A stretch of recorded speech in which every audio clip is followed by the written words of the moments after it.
because these things are all, the tapes are available, the records are there. In fact, only about 2 weeks ago, I saw a set of the records again. The transcripts are available. But we talked about the Nigerian situation. And certainly, at the end, everybody says, oh, you told them this, you did that. The fact was that our case was so clear that I actually believed at the end of Aburi that the problem was not Gowon, but probably some ambassadors in Lagos who were pressing for something else. Because we understood each other. We agreed on every single point. The drafting was, in fact, my chief secretary with 2 other chief secretaries from the other side. They said, no. And drafted and agreed. We looked at it, we agreed. General Ankara read over the whole report again to us at the end. Asked us if we wanted to amend anything. No. At the end of all that, the position was so good that actually Ankara drove Jack, Gowon, and myself to the airport. Jack was sitting on his left, I was sitting on his right. He was in the middle. And in the course of that journey, at a point, General Ankara shook his head and said, oh, thank you. Thank you. If only we can go on like this, everything would be all right. I believe I was the one. As I do now from time to time, I go for the dramatic. Suddenly I picked up Gowon's hand, put it on Ankara's lap, brought my other hand, placed it on it, and I said, General, sir, hold us together, I want to say something. So General Ankara put his hand on top of the 2 hands, and I said, General, I want to assure you that I am totally satisfied with everything we said. I will even go further and say to you something I did not say at the conference, and that is that once we have implemented everything we have said, I would ask you for one favor and one favor only.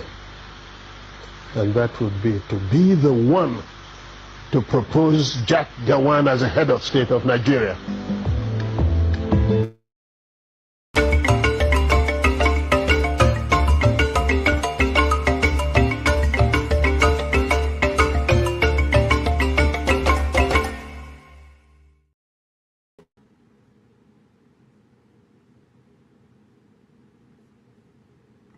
Hello and welcome. My name is Ogonna Okonkwo. Our guest today is Barrister Aloy Ejimakor.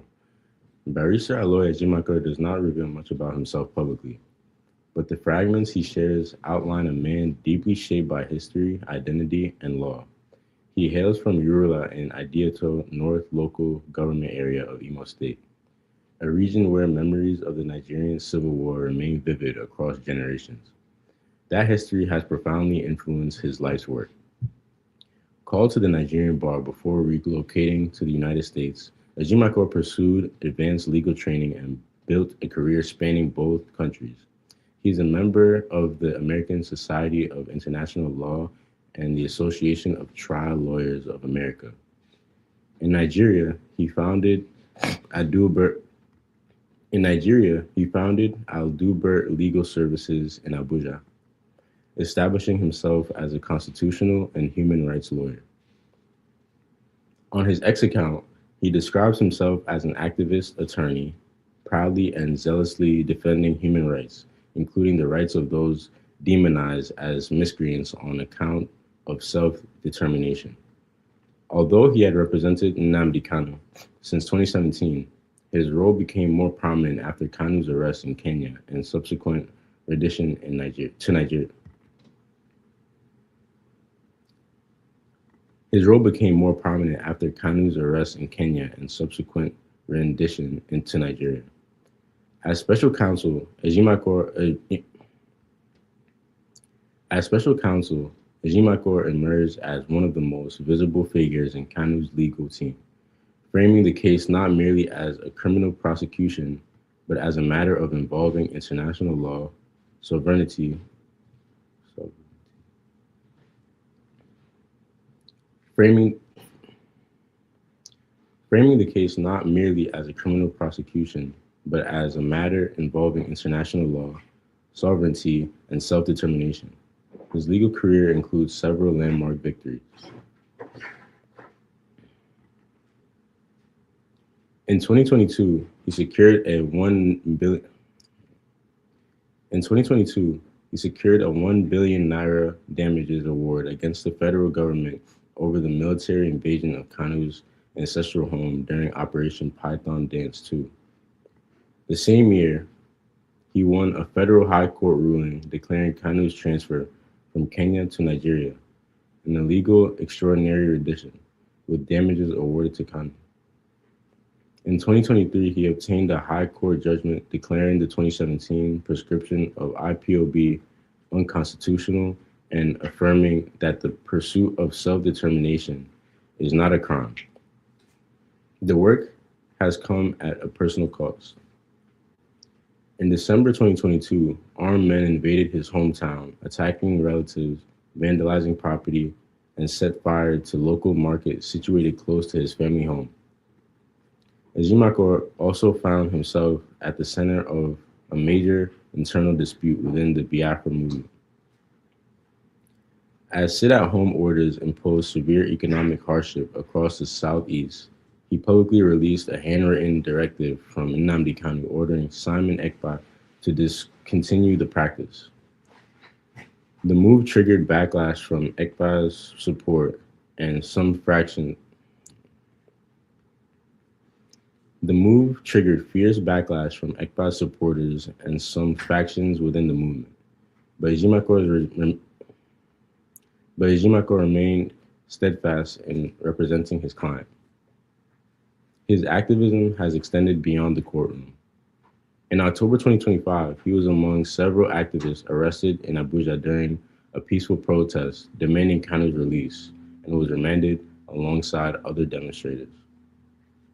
Beyond contemporary politics, Ejimakor remains deeply invested in the broader story of Igbo history. In 2026, he publicly challenged former head of state Yakubu.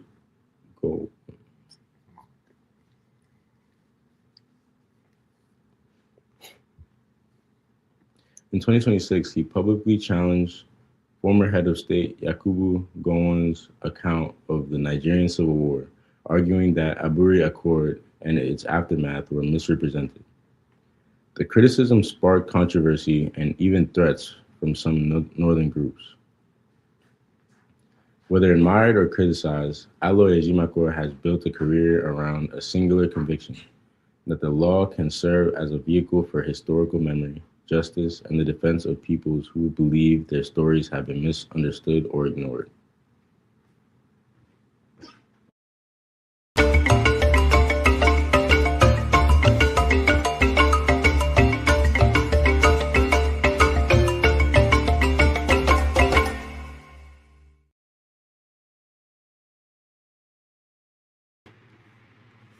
Hello and welcome to another edition of 90 Minutes Africa. My name is Rudolph Okonkwo, and today we have a special guest joining us. He's Nnamdi Kanu's lawyer, Aloy Ejimakor. He's joining us because for the past 3 years we've been trying to get him on this program. It's been difficult. He's been so busy, but finally he agrees to be here today, and we're very honored to have him. If you guys remember, some years back when this channel started, the first guest we had on this show was Nnamdi Kanu himself. We've gone on to interview people like Simon Ekpa, and it's expected that we should have the lawyer of Nnamdi Kanu to join us and continue this conversation we're having about Nigeria and the role of activists and separatists and people who have different opinion of how the country should be structured. And that's why we're having him today, and we are honored to welcome to the show Aloy Ejimakor. Aloy, welcome to the show. Thank you.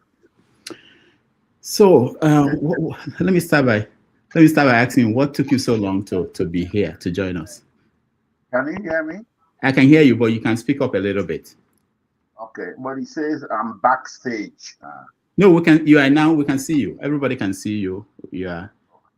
He says only the host can see me. That's what he's saying on the screen. No, don't worry about that. Everybody can see you. I can see you. People watching at home can see you. So thank you so much for joining us. Let me apologize for those who are already complaining. The intro that we played was the wrong intro. It was the draft. My intern downloaded the wrong intro. So, but it's still the same idea. I couldn't stop it once it started. We were rushing because we had technical problems with. You can see now our guest is off again. We were battling with technical issues for the past 3 hours trying to put this together for you. Our guest was having issues with connection from Abuja, but he's back again. Let's welcome him. Okay, so Aloy, let's get into it because connection today looks like we are really in trouble. But welcome to the show. Thank you for being here. So let me start. How is your client Nnamdi Kanu? How is he doing? Well, he's okay. The last time I saw him. When was the last time? About a month. A month? A month, okay. A week. About a month and a week ago. Okay. About okay. 5 weeks. Okay. Now, what about the appeal? Where are we? Where is the appeal? His brief of argument is in, and the government will respond, and the issues after that, the issues will be joined, and the date will be scheduled for the hearing. Okay. So in general, we are approaching another election, 2027 elections, and the subject of this conversation we're having today is beyond that election, Nnamdi Kanu and the future of Nigeria. Let's talk about, you said the appeal, you're waiting for the appeals court to hear the briefs and then call you. I saw a video where you were saying that you're sure it will happen by the end of this year. Is that still the thinking? Yes. Okay. That's my prediction. Okay. How is the Biafran movement? What is the state of the Biafran movement today? Well, it's out in the open. When people engage in agitation of this nature, they're actually asking you to come to the table. It's up to the federal government. I mean, historically, you do not, the best answer to agitation for a separate state is not resorting to law enforcement. I think it's something that requires dialogue. It's not letting up. Everybody knows it's not letting up. If you're on social media, you know it's not letting up. In fact, even in mainstream media, I think it's a very important issue that deserves dialogue, some kind of discussion, not law enforcement, not arrest, not extraordinary rendition of prosecutions and whatnot. Agitating for a separate state is akin to agitating for restructuring. Okay? So, and it's anticipated under Nigerian law. If you check out Article 20 of the African Charter, which was ratified by the National Assembly in 1983, self-determination is recognized as an inalienable even in Nigerian courts, when someone's fundamental rights have been breached and they go to court, that African Charter is one of the organic laws you plead in court. So it's a very important aspect of our law that recognizes self-determination as a right. So that sort of thing is a political question, it's not a legal question. Self-determination is a political question. So for the state to answer, by all means, the state has the prerogative, the right to say, well, we are not going to consider it. We're not going to give you a separate state. But you got to say that across the table. You got to say across the table. You invite the people to a conversation and find out why they insist on having a separate state. It's a political discussion, not law enforcement issue. That's my take on it. Mm. Okay. So since Nnamdi was tried and sentenced, we also, I think we also have Simon Ekpa in Finland tried and sentenced. And I wanted to know, within the Biafra movement, how is that these trials, how did it impact the movement itself? I'm not sure you're a member of the IPOB, but what is the impact on the Biafra movement in general? Well, these are adversities. You will expect that they will have some impact. Of course, if someone says they didn't have impact, that person will be lying. But in particular, the imprisonment of Nnamdi Kanu, the IPOB, which I represent, I've been in courts in this country and internationally pushing the proposition that IPOB is not a terrorist organization. It's not. And I have won some victories in that regard. So the IPOB, which Nnamdi Kanu leads, of course, you'll expect that some impact will be there, but it also can be a shot in the arm. I think it led to some kind of an upsurge in their determination to push their point of view. Nnamdi Kanu was not really fairly convicted. Everybody knows that. If you read the judgment, they were talking about NSAS and so on and so forth. So these are the things that befuddle the whole thing and led to the situation where everybody, particularly the Biafran movement, feels that his conviction is very unfair and it cannot stand. I can compare his conviction to that of the Nelson Mandela. He was in prison for 27 years, but throughout that period, nobody felt that it was fair for him to have been imprisoned in Robben Island for that long, because what he was fighting for was right. So that is the same feeling that pervades what you call the Biafran movement here. Thank you. All right. So in the Southeast, I don't know how frequent you visit. How are regular people reacting to the situation now, where Nnamdi Kanu is in prison in Sokoto, Simon Ekpa is in prison in Finland? How are they seeing it? Regular people in the Southeast. I told you the regular people in the Southeast are also the regular people in IPOB or in the Biafra. No, they don't have to be members, but in general, how is the public reacting to that? Yeah. Particular regard to Nnamdi Kanu. Yes. Yeah, they feel very bad. That is why it has been very difficult to end the Monday sit at home. If you recall, Rudolph, I was instructed at some point, I think it was in July 2023, to put an end to the sit at home. But it didn't work. Maybe it had a dent, but it didn't work. And recently, Governor Soludo tried to do the same thing. And when people sit at home voluntarily, I'm not talking about any, the kind of sit at home that is allegedly enforced by act of violence. I travel to the East a lot. I go to Enugu and all that, and I see a certain level of voluntariness. volitional decision to sit at home on Monday. I think this is the best evidence of the disenchantment of the common hold man. on, did Soludo succeed or did he fail? I'm not aware. Did he succeed in stopping it? He did not. Succeed. There's any success, it must be very partial. A lot of people in the Southeast are sitting at home, on the shocker and all that. And they are doing it voluntarily. It's not as if anybody is enforcing it. You don't have to be in support of sit at home or against it to speak the truth. I'm giving you the truth. It doesn't mean I support either of the propositions. Okay, I engaged in some kind of public conversation about it. That sit at home perhaps needed a little bit of a discussion on patience.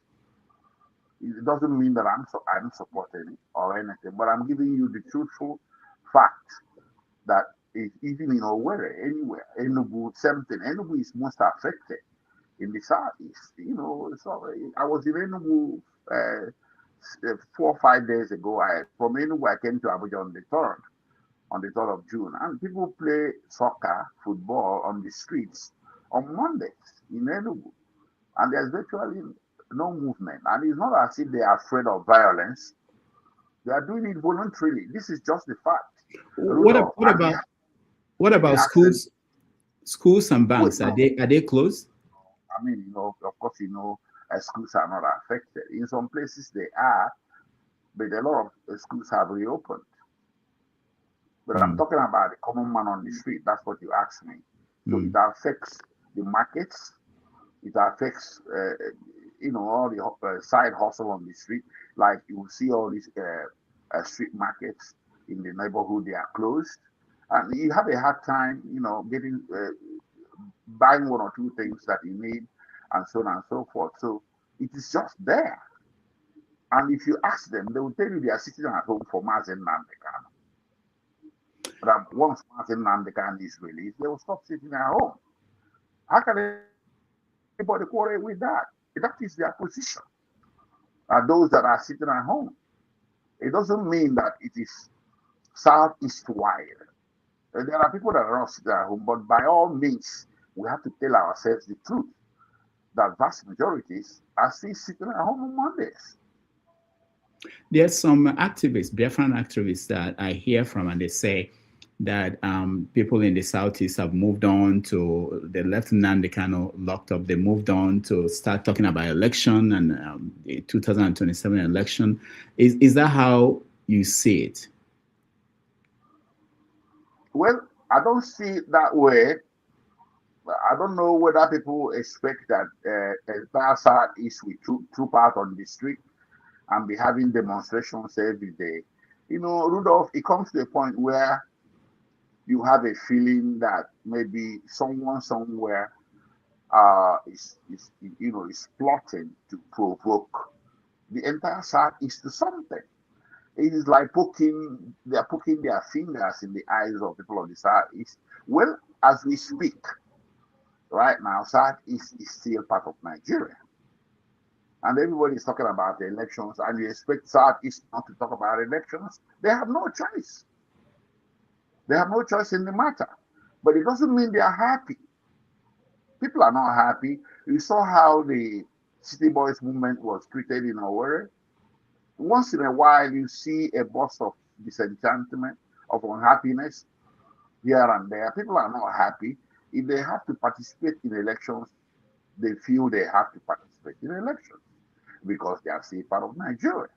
But whether they are happy or not over the incarceration of Nnamdi Kanu, they are not, regardless of which political party that they are in.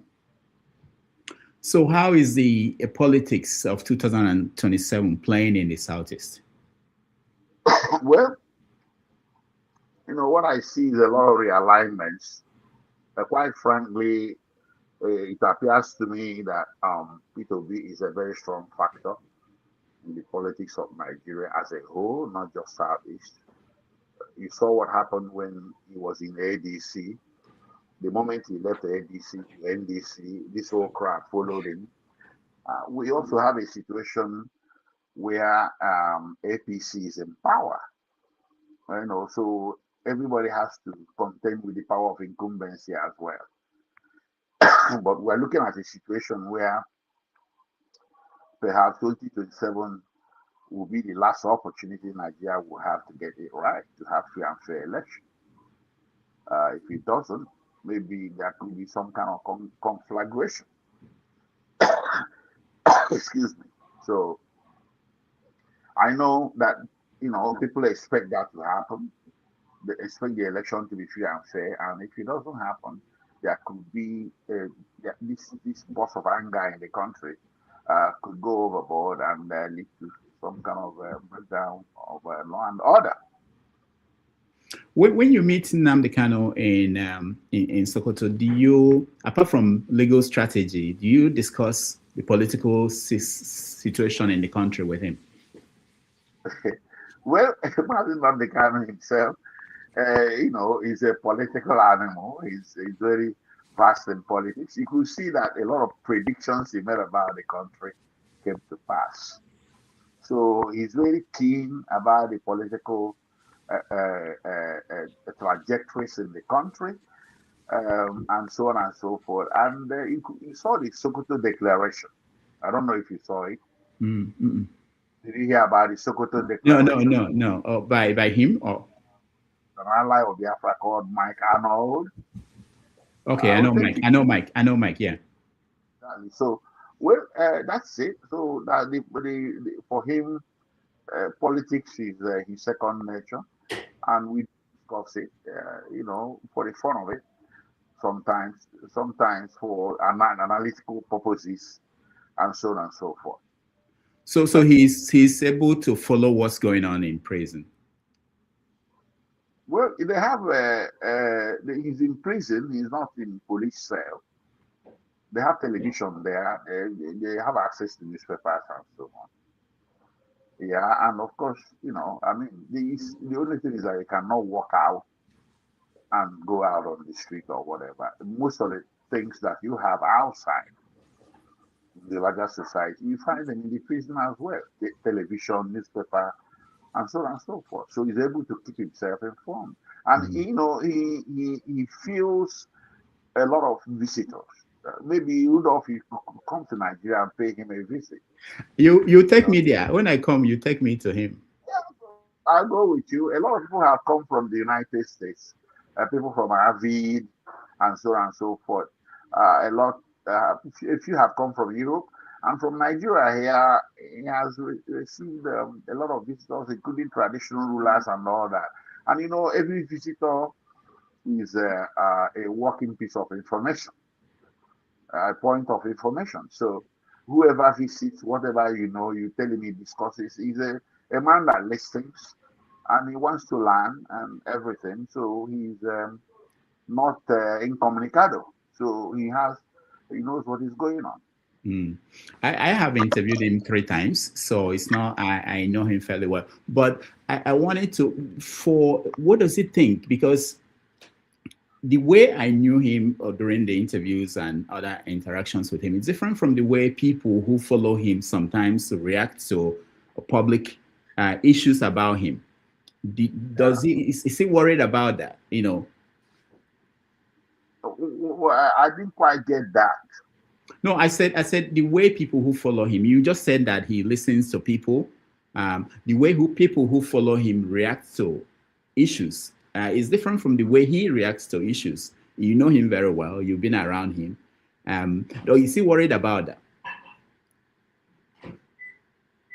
No, I mean he's a quick understudy. He listens. He's a man that listens to people. That's how he learns things. He's not a dictator.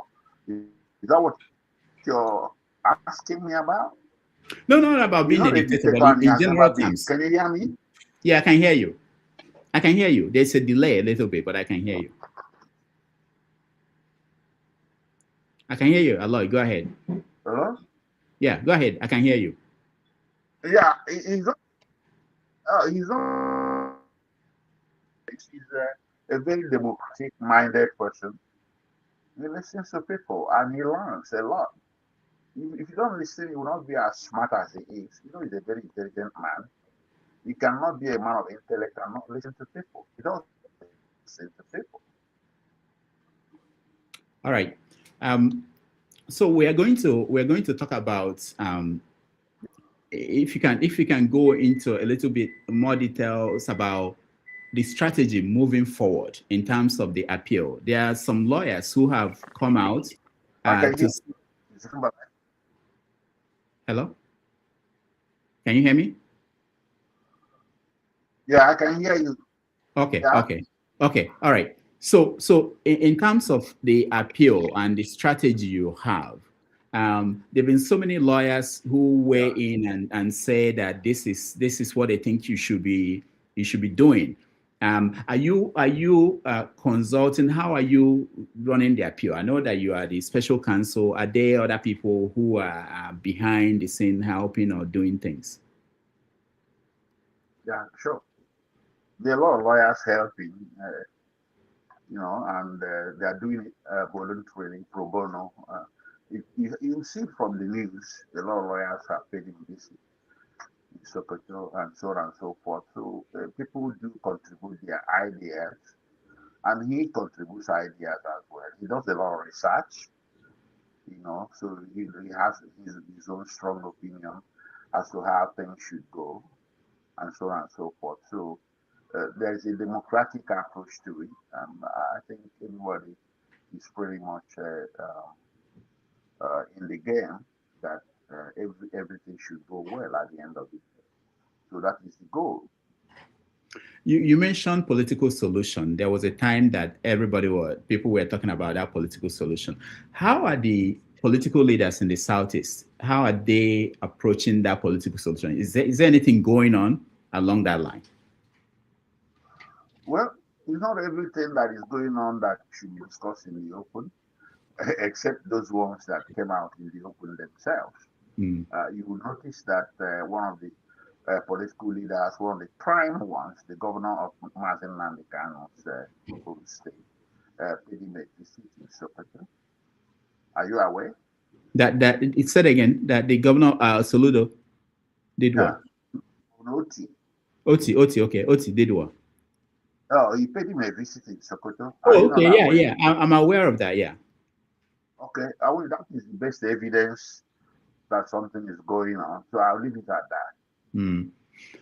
Okay. So there are people who feel that there are some governors. They don't have it. I don't see the evidence, but they are saying that there are some governors who are actually not interested in having him released before the election. Is there any truth to that? Governors in the Southeast. Well, just like you, I have not seen any evidence. Okay. I have always maintained the public position that the buck stops at the president's level. And this is a federal offense. It was tried at the Federal High Court. If anybody is going to take any post-conviction action, the person with the constitutional authority to do so is President Tinubu. So even if some village headmaster somewhere in Igbo land doesn't want Nnamdi Kanu to be released before the election, President Tinubu can overrule him and say, no, it's not in the best interest of the nation to keep him in detention. So the buck stops at the president's level. But like you have said, I have not seen any evidence, tangible evidence, that any of the Southeast leaders or politicians is against that. I think it's probably a bit of, giving the president political cover to do nothing. Anyway, that is a proposition. That is my suspicion. That anybody saying that is trying to shift the responsibility from where it should be, which is with President Tinubu, and shift it to Igbo leaders or Igbo governors or something like that. So we start fighting amongst ourselves. I don't accept that proposition. I reject it in its entirety. Because Tinubu can wake up tomorrow and decide to do the right thing. But nobody should tell him not to do that. Even if they're telling him not to do that, he should be able to override them. There's this theory about what he might do. And the theory says that if, as we approach 2027, he calculates that he might not win the presidency without support from the Southeast, that he might decide to release Nnamdi Kanu as a way to get the votes of the Southeast if he's losing based on polling and or the political posturing from other parts of the country. Do you think that that is acceptable or that might happen? Well, that's too speculative. I don't know what is playing out in his mind. Too speculative, actually. But Nnamdi Kanu is very popular. The most popular person from the South is alive today is Nnamdi Kanu. So I would not be surprised if such calculation figures into the minds of any politician running for an election. Let me take a water break. All right. Thank you so much. We are having a conversation with Aloy Ejimakor, who is the attorney for Nnamdi Kanu. Yeah, go ahead. So I know you've been appealing to the president through your tweets, your interviews, and everything. Have you heard from him or anybody around him about what he thinks about releasing Nnamdi Kanu? Who? From the president. You've been appealing. I see your interviews, I see your tweets, I see everywhere you try to make a case and say this is a chance for you to do this. It's an opportunity. This is what you gain from doing this. But have you heard from him? Say it again. They won't tell you. Okay. They won't tell you. Okay. Or they will tell people like Gowon. Okay. All right. What do you think about? I don't know if you've heard from Foreign Affairs Minister, the new Foreign Affairs Minister, Bianca Ojukwu, being there as the minister and being they won't be comfortable discussing with me. Oh, they are not. All right. We are talking to Aloy. Okay. Can you hear me? Okay, we are back. Okay, you're back. You said they won't be comfortable discussing with you. They won't tell me any of that. Okay. So things might be happening that you don't know about.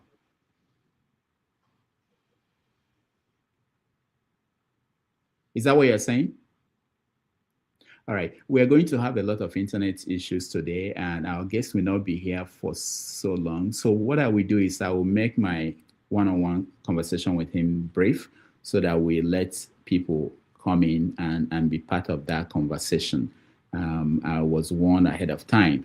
Aloy, if you can hear me, I want to play a video because you made comments about Gowon, General Gowon's book, biography, his life of duty and legends. He talked about Biafra.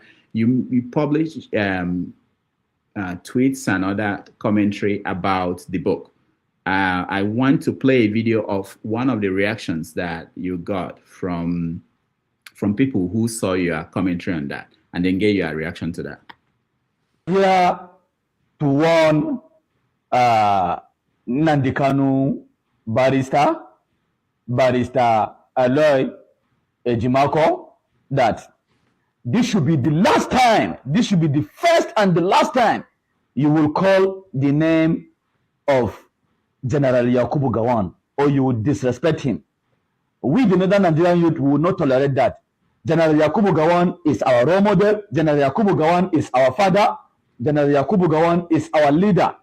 So the issue of disrespecting our leaders in Northern Nigeria will not tolerate it with the Northern Nigerian youth. Enough is enough. We are warning you, don't ever call or mention the name of General Yakubu Gowon. General Yakubu Gowon has done a lot to the development of Nigeria and Africa at large. And let me tell you something. Each time, most of you, the hatred you have for Northern Nigerian came to disrespect or insult our leaders. We will not tolerate that any longer. And what you don't know, let me tell the public should know today, it's only the Northern Nigerian that so much believe in the unity of Nigeria. It's only the North that believe in the unity of Nigeria. Apart from that, there is no anybody. So this should be the first and the last you would disrespect Yakubu Gowon. If you do that, if you repeat that again,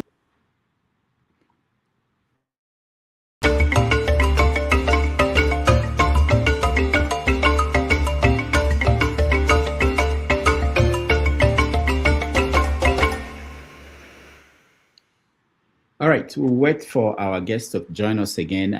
All through the day, we've been having internet connection issues with him.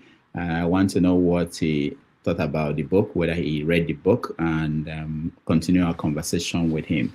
We have several aspects of this conversation that we are going to delve into, and hopefully he will be able to join us again. And of course, we are going to let you join and weigh in on some of the issues concerning Nigeria beyond 2027 elections, the Nnamdi Kanu, the Biafran movement, and the future of Nigeria. So that's our conversation for today.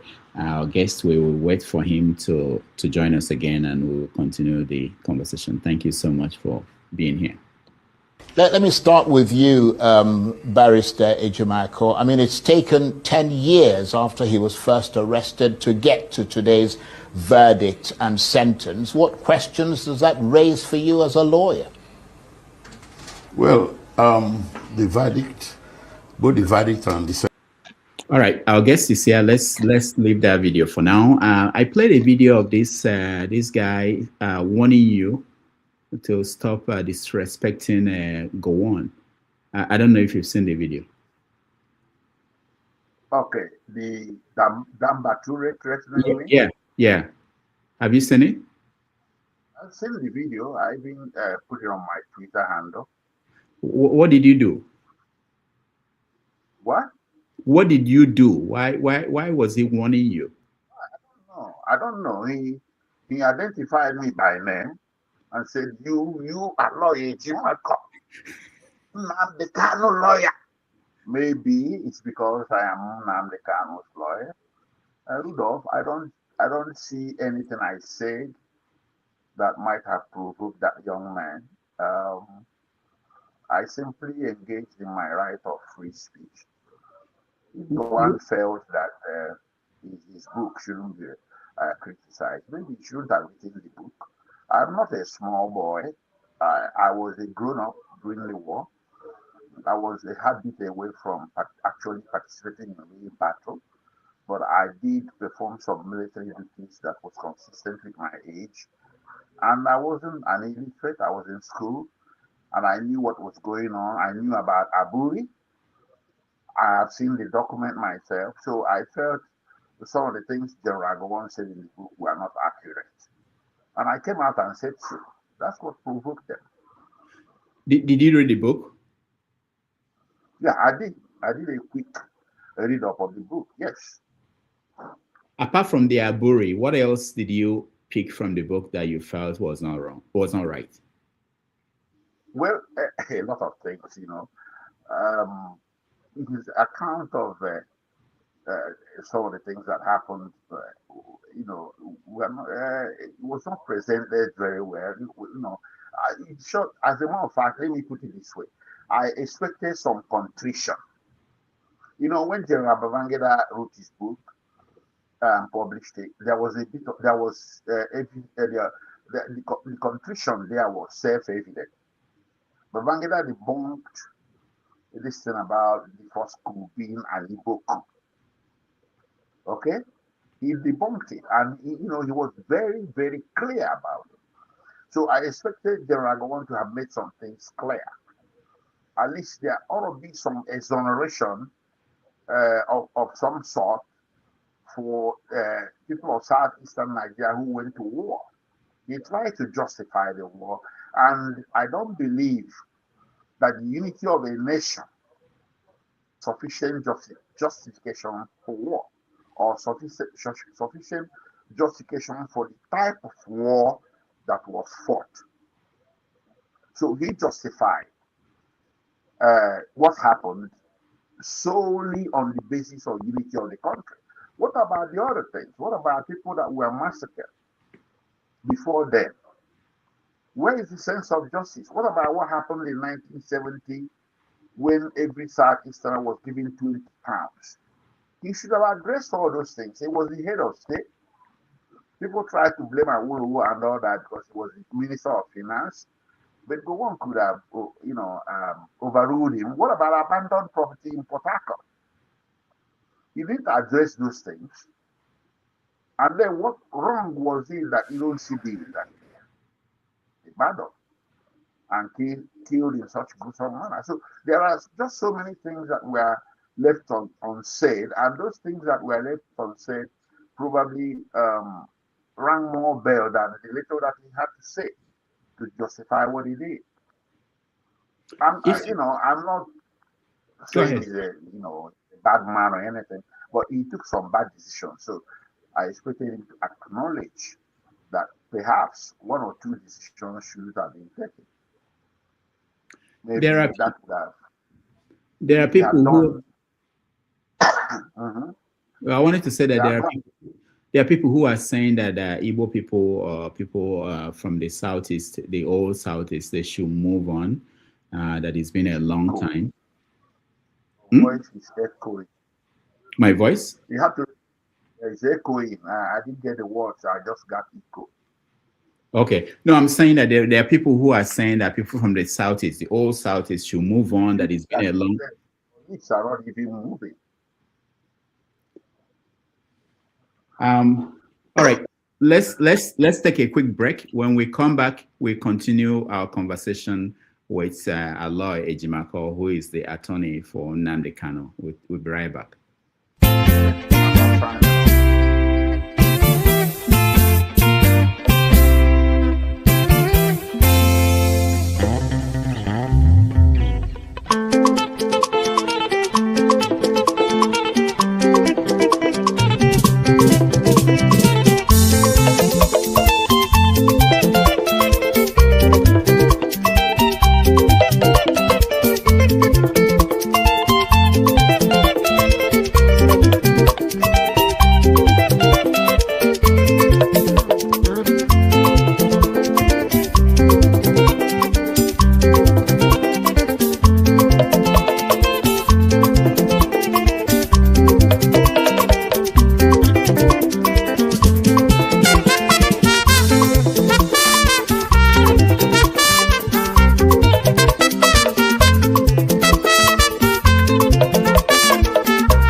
All right, welcome back, everybody.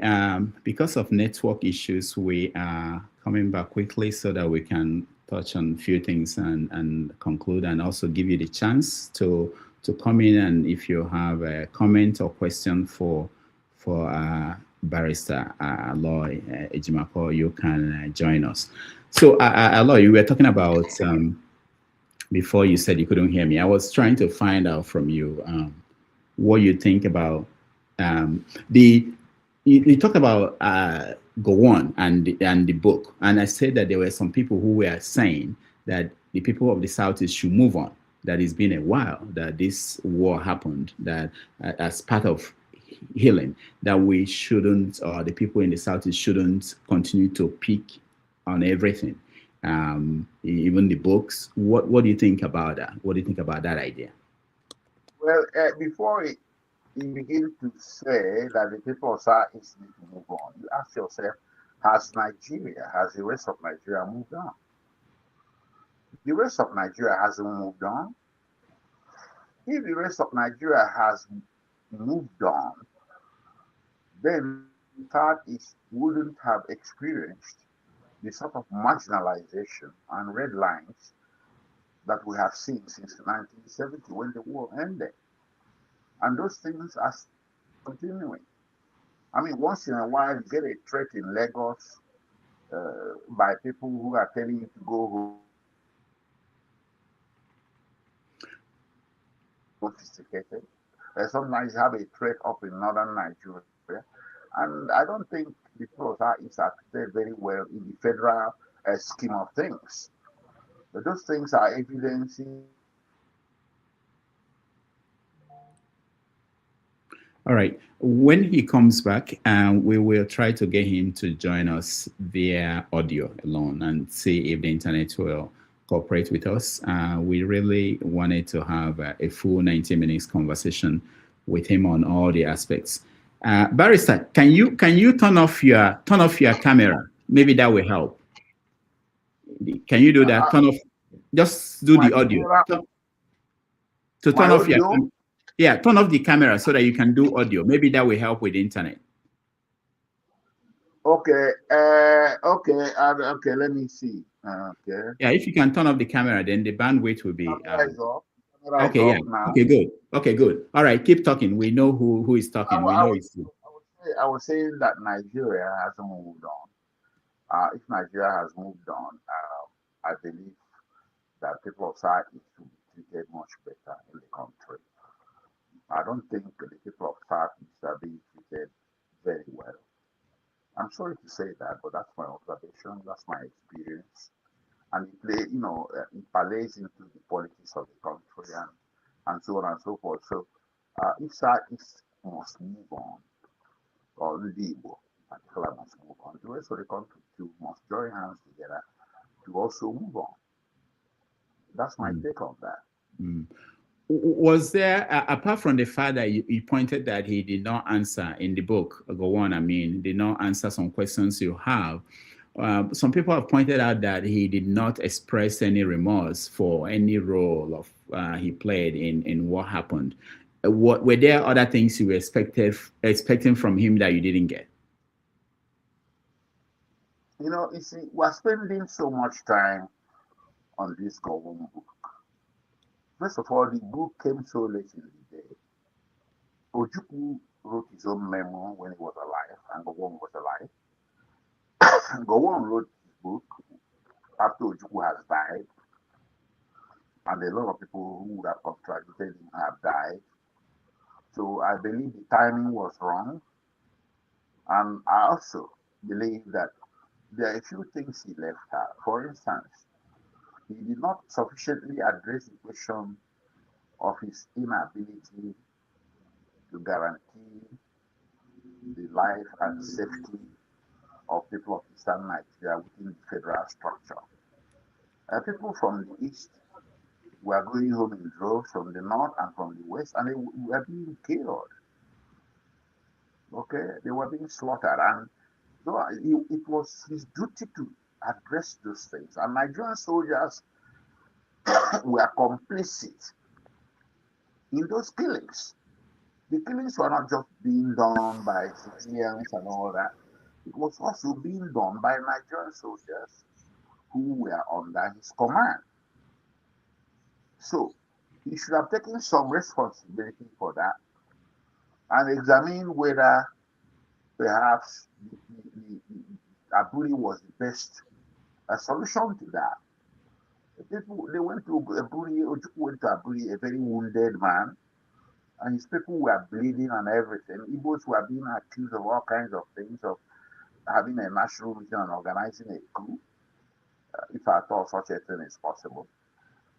So Aburi offered the last opportunity to placate a people who have become victims of their own compatriots all across Nigeria. So that is one aspect that I think is missing, and it's very unfortunate.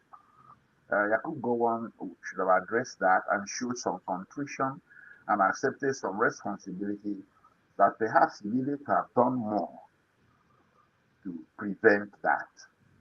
And if that had happened, there wouldn't have been any declaration of Biafra. Biafra was a last stand. It was a desperate approach to a problem that the federal government.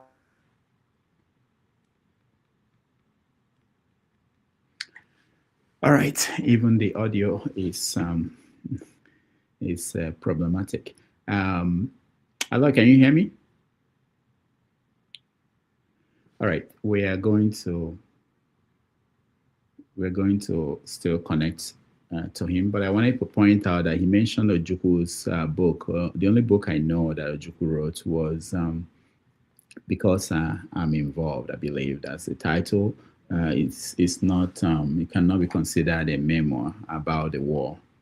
He was simply talking about Nigeria at the time. Ojukwu did not. That's one of the issues about the history of the Biafran War.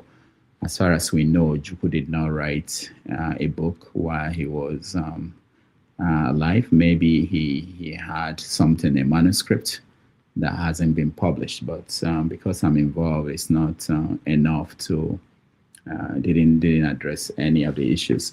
Okay, so hopefully Aloy will join us again, and we continue the conversation. And I see that some of you are here already, so we will quickly get to you.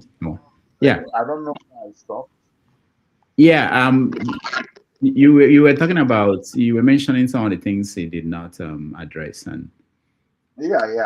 I just pointed out that what you said about Ojukwu's book, Because I'm Involved, it's not, you can't consider that a memoir on the Biafran War. It wasn't really that. So Ojukwu did not write, and the issue, I don't think the issue is when he wrote it, and I understand the point about people who could have responded that they are not there, but anybody could have written a book at any point, including Ojukwu and other participants. But I hear that. But by the way, let me ask, is Nnamdi Kanu going to read the book? Are you going to give him a copy to read? I'll take the book to him. He's allowed to have books, so I'll take it to him. Okay. All right. Before we lose you again, let me give chance to a few people who are already in the studio. If you're here and you want to be part of the conversation, just turn on your camera. We bring you in. I don't want it to be that you didn't get a chance to weigh in. Let me start with you, Mr. James. Mr. James is joining us from the Gambia. Mr. James, we have Aloy Ejimakor, Nnamdi Kanu's lawyer. Any comment or question? Make it brief so that we can get to other people. For now, I don't have anything to say. You can move on to others. I'll join you later. All right. Thank you. Chris, you're next. Yes. I'm just wondering to ask him a question. I was listening to a prominent Yoruba man very close to this administration. And he was asked why was he comfortable when that a Yoruba president released Sunday Igboho and is keeping Martin Nnamdi Kanu. The response to the question by the man is that Nnamdi Kanu has a structure. So I'm just wondering, this structure actually made Nnamdi Kanu, and this structure also defended Nnamdi Kanu. So I'm wondering if the barrister would associate himself with the destruction of the structure so that his client will come out, or does he think that the structure has a very important role to play in bringing Nnamdi Kanu out? If that is the case, is he working with the structure?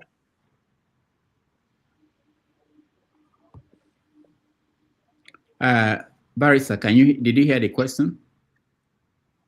I had just very little bit about Sunday Igboho. I didn't hear anything else. All right. Chris, can you just go straight to the question? I think go ahead. Yeah, the question I was asking is that the federal government, it seems, wants the structure. They said that the reason why they're keeping Nnamdi Kanu is because of the structure Nnamdi Kanu has. And therefore, they would like to destroy the structure. So I'm asking the barrister, whether he will concur with what the government wants to do, or is he working with the structure to bring Nnamdi Kanu out? Okay, Rudolph. Yeah. I understand that he's saying that the reason that Mazen Nnamdi Kanu is in prison is because the government wants to destroy his structure, that the structure is big or something like that. Yeah, that Nnamdi Kanu has a structure that they want to destroy, and Sunday Igboho doesn't have that structure. Chris, is that a fair? Yeah, I think that's what it is. No, what I'm trying to say is that it seems to me that the federal government thinks that they need to destroy the structure before they release Nnamdi Kanu. Okay, all right. Do you concur with that, or are you working with the structure to release Nnamdi Kanu? Well, thank you for your question, but I believe a larger part of your question is highly speculative. I've never heard of this before. I do believe that Mazen Nnamdi Kanu is in prison because of the lopsided judicial system we have in the country. And that's why Sunday Igboho is free. And others who did some things that were far worse are also free. And that's probably the same reason that the federal government has not been very effective in fighting terrorism up in northern Nigeria. The attention towards Ndi Igbo or people of Southeast on matters like this is lopsided. It's significantly higher than when someone from Western Nigeria is engaged in the same enterprise, or someone from Northern Nigeria. That has always been my position. This is about having a bigger structure or smaller structure has never been in my contemplation. I just happen to believe, because I was involved, that the justice system is tilted against Mazen Nnamdi Kanu to an unfair degree, that the only thing that can explain it is because he's an Igbo man. As simple as that. That's my take on this one. All right, thank you. KJ, you're next.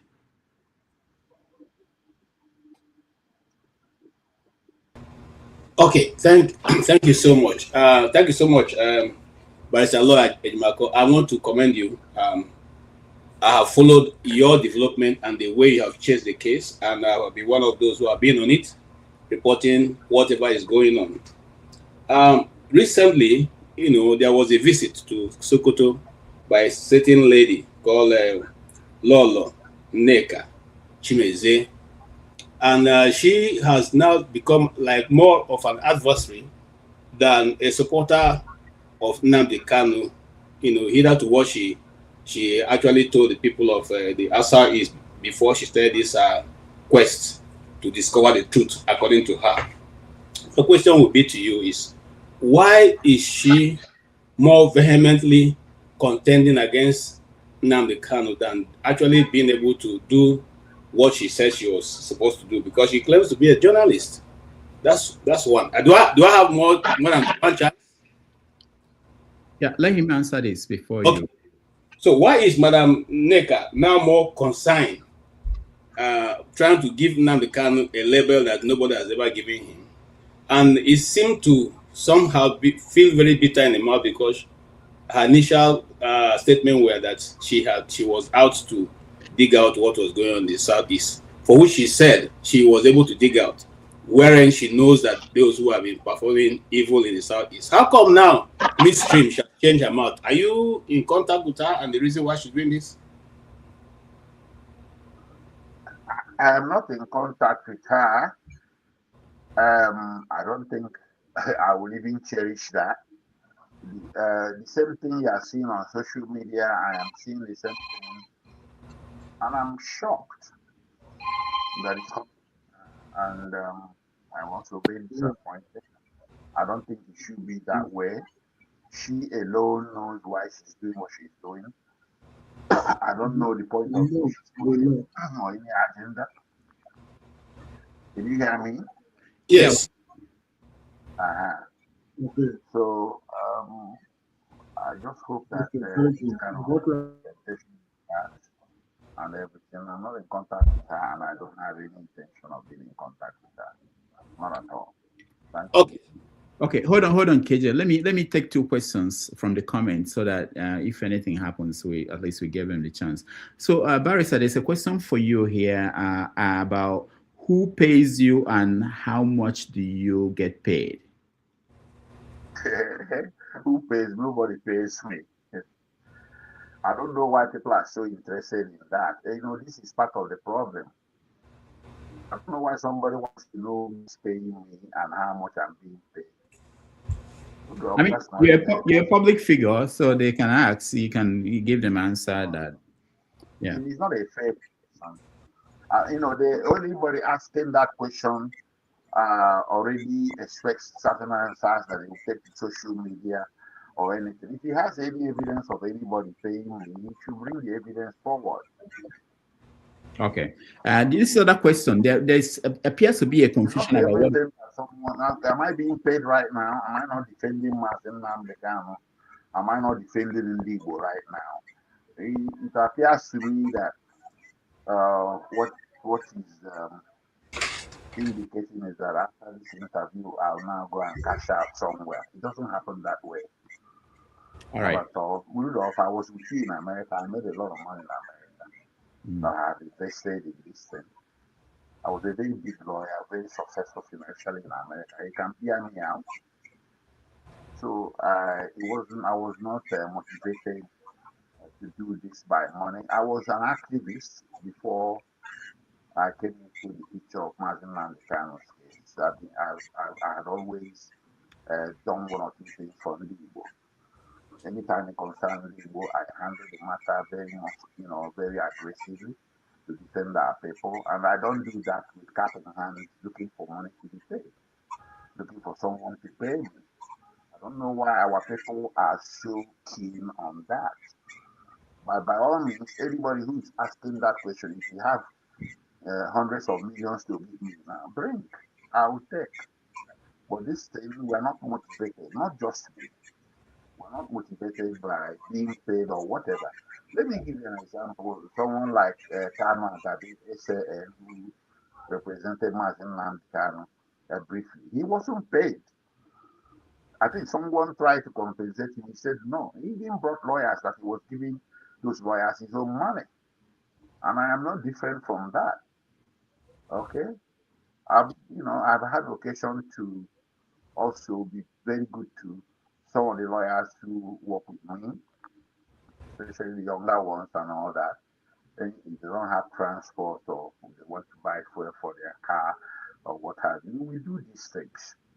So the fixation about who is paying you and how much you are being paid, well, I have tried to answer the question, but I think it's some kind of a low blow. Thank you. All right, thank you. There's this other question on the comment section about cross appeal that the federal government is making in this case. Some people are not sure what it means. They are saying that the federal government is the federal government trying to appeal, saying that the judge has no right to impose a sentence that is different from what was in the books. What is it? Can you help explain that? That's the question. Well, I think this matter is sub judice, and I'm very careful discussing it. Okay. There was somebody, his name is Chief Waso, he called me on the phone, just like he did right now, asking me this question. And I said, yes, there's a cross appeal. He went ahead and made a video, and that video went viral, and he mentioned my name, that he spoke to Aloy Ejimakor. I thought it was a private conversation. I didn't know he was going to make such a video mentioning my name and so on and so forth. If the federal government made a mistake, I am not here to give federal government the legal advice. But what I can tell you is that jurisdiction is holistic. If you are saying the court has no jurisdiction to do one or two things, then you're also saying that it does not have jurisdiction as a whole. That's the only thing I can say. Because the matter has come out the way it did, I don't want to join any issues with all the videos they are making there and giving all kinds of insinuations and so on and so forth. I think it would be better for us to answer on the record in writing to the Court of Appeal. But the bottom line is the federal government is now saying that the Federal High Court jurisdiction is limited in terms of the sentencing. Well, if the federal government jurisdiction is limited in terms of the sentencing, maybe that has opened up the door for somebody to also argue that jurisdiction did not arise at all as a whole. That is where I'm going to leave it. We're going to answer them in writing. Thank you. Thank you so much. KJ, before you come back, let me give chance to Chioma. Chioma, welcome to the show. You have Barrister Aloy Ejimakor with us. Go ahead. Thank you so much, Dr. Rudolph. I appreciate you. Good evening, good morning, Barrister. My question, I've not been on this platform, but I come once in a while, but I have to come especially for you, with all due respect. And I admire, first of all, I admire your patience as the legal counselor for Nnamdi Kanu, right? But I was wondering, I've always wondered, and I'm sure many people also wondered, like, as his legal counsel, didn't you advise him on how to behave? Because he was kind of aggressive towards the judges.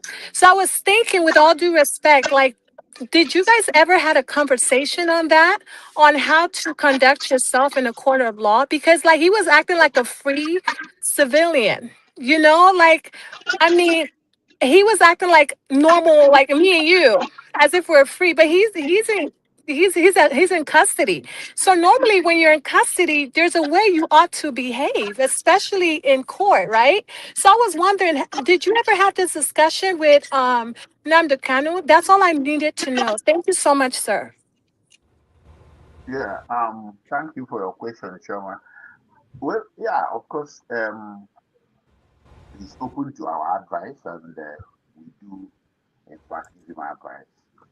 Our advice mostly is limited to legalities of the case. Of course, also, it covers the conduct of a defendant before a court. But you see, this case is very unique. Martin Nnamdi Kanu is a freedom fighter. He's not a common criminal that is expected to confine himself to a certain pattern of behavior. This was a man that they forced him to wear one article of clothing for 5 years. This was a man they put in solitary confinement for so long. This was a man they renditioned, they abducted, disappeared for 8 days in Kenya and tortured him and everything. So he has a lot of pent-up anger inside of him that he's struggling to control, and we help him in that regard to conduct himself properly. But a freedom fighter often speaks out. Nelson Mandela was speaking out in court in December. I'm sure, I don't know, Choma, if you saw the movie, it was by Denzel Washington. And I think it depicted a true event where the judge was, white judge in South Africa was asking Nelson Mandela if it is why black people are referred as black people when they are not actually black. So he told the judge that the same question he's asking him, he's putting back to him, that why are white people referred as white people when they are doing like pink or yellow. And some people might have considered that rude, but that is in the fashion of a freedom fighter. Martin Luther King and those of you in America, I'm assuming Choma from the accent, you live in America, you are familiar with Martin Luther King and especially Malcolm X.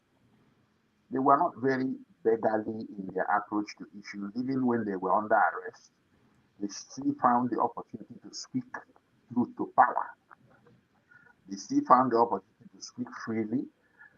Maybe their lawyers wouldn't have been in complete agreement with how they spoke. But you see, my duty as a lawyer is to render advice, and then you leave it up to the person himself to see how he handles that.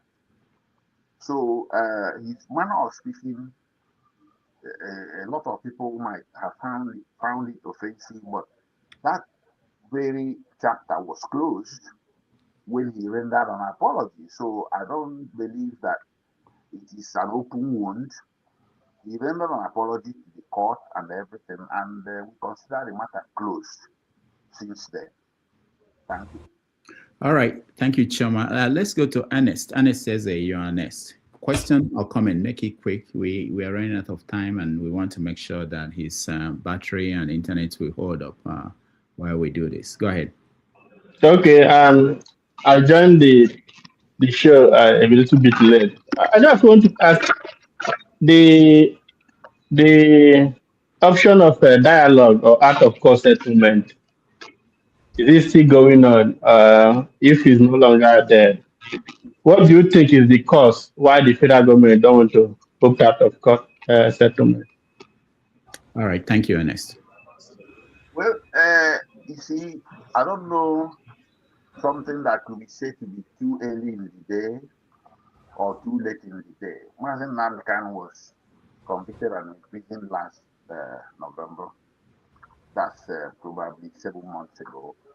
If you recall the trial of Obafemi Awolowo in 1964, following Operation Wage, I think Obafemi Awolowo, his case reflects to a very great degree that of Nnamdi Kanu. If you remember, he was accused of treason. He was accused of attempt to overthrow the government. This was a civilian who had no guns and no military. That too was a political trial, and he was convicted. But the political solution came soon, maybe sooner than about a year and a half or 2 years later. Political solution came. That of Nelson Mandela also was by the dint of political solution, but that one took too long. It took 27 years. I think Mahatma Gandhi was in jail in India for 8 or 9 months. He took political solution as well. There is no freedom fighter out there in recent memory, only few exceptions. Nnamdi Kanu was once in jail, Herbert Macaulay. A lot of them, Bazika Amechi, Awolowo that I just mentioned, that's in Nigeria alone. In the United States, it happened to Martin Luther King and others, even Jesse Jackson. So these things happen. Nnamdi Kanu's case will not be the first. I did not expect that so soon after his conviction, so soon, as soon as December or January, federal government would weigh in and with a political solution. But I think it has matured. We have come to a point where it's becoming a little bit late. I don't expect him to have been in detention or in prison up to this moment. So it's come to the maturity stage, and I do believe sooner than later, federal government will give a serious thought to that. But their unwillingness is what I try to explain by making reference to the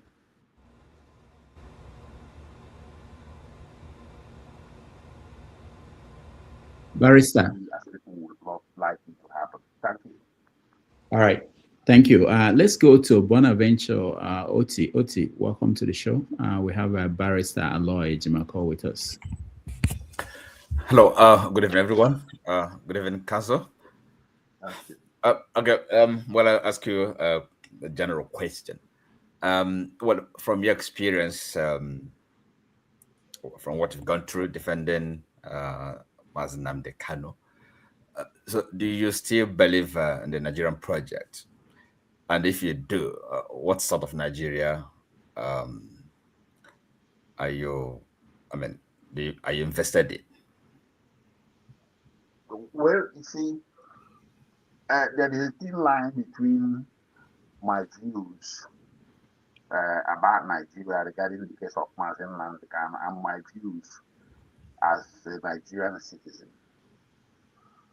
As a Nigerian citizen, I speak as a Nigerian citizen now, not as Nnamdi Kanu. I'm wearing 2 caps or 2 hats, just like any one of you out there. Personally speaking, I do believe that Nigeria has a lot of problems, and these problems require a national meeting. These problems require getting to a table and talking about them. There is a very big issue with unity in the country. The unity of the country is on paper. Unity is not on the streets. Unity is not in the minds of the people. There is lack of compatriot spirit that is running across the country. And then you have this overbearing terrorism that is cascading across northern Nigeria and is now going into the western part of the country and a little bit into the eastern part. So these are the problems that require the entire nation to come to a table, maybe through a conference, to talk about it, to consider whether people really need to coexist together. The people engaged in the act of terror in the northern part of the country, there is something they want. They want a separate state. They want a caliphate. If actually you want to give them a caliphate, then you talk about it and give them a caliphate so the rest of the nation can live at peace. Okay, so I'm just giving that as an example of what ails the country. There are a lot of structural deficiencies in the system that needs to be fixed. The financial arrangement between the federal government and the states, the component parts, is not fair. It's not what it's supposed to be. For instance, you'll be taxing your village, and the tax they collect in your village will be used to develop an area that is 2,000 miles away from you in another state. So these things are supposed to be talked out. If people are tired of staying together, which it seems to me that is what it is, then we talk it out and people will go their separate ways in a velvet way, like Czechoslovakia and Czech and the other one, Czech Republic and Slovakia. They used to be one country. They called them what separated them is called the velvet separation or the velvet revolution. So if Nigerians continue to exhibit this tendency of not wanting to stay together, then what is the essence of it? You have a unified nation on paper only, but when it comes to action, the nation is hardly unified in love, understanding, and compatriot spirit. Thank you. All right, thank you, Oti. Let me go back to KJ. KJ, you have a second question.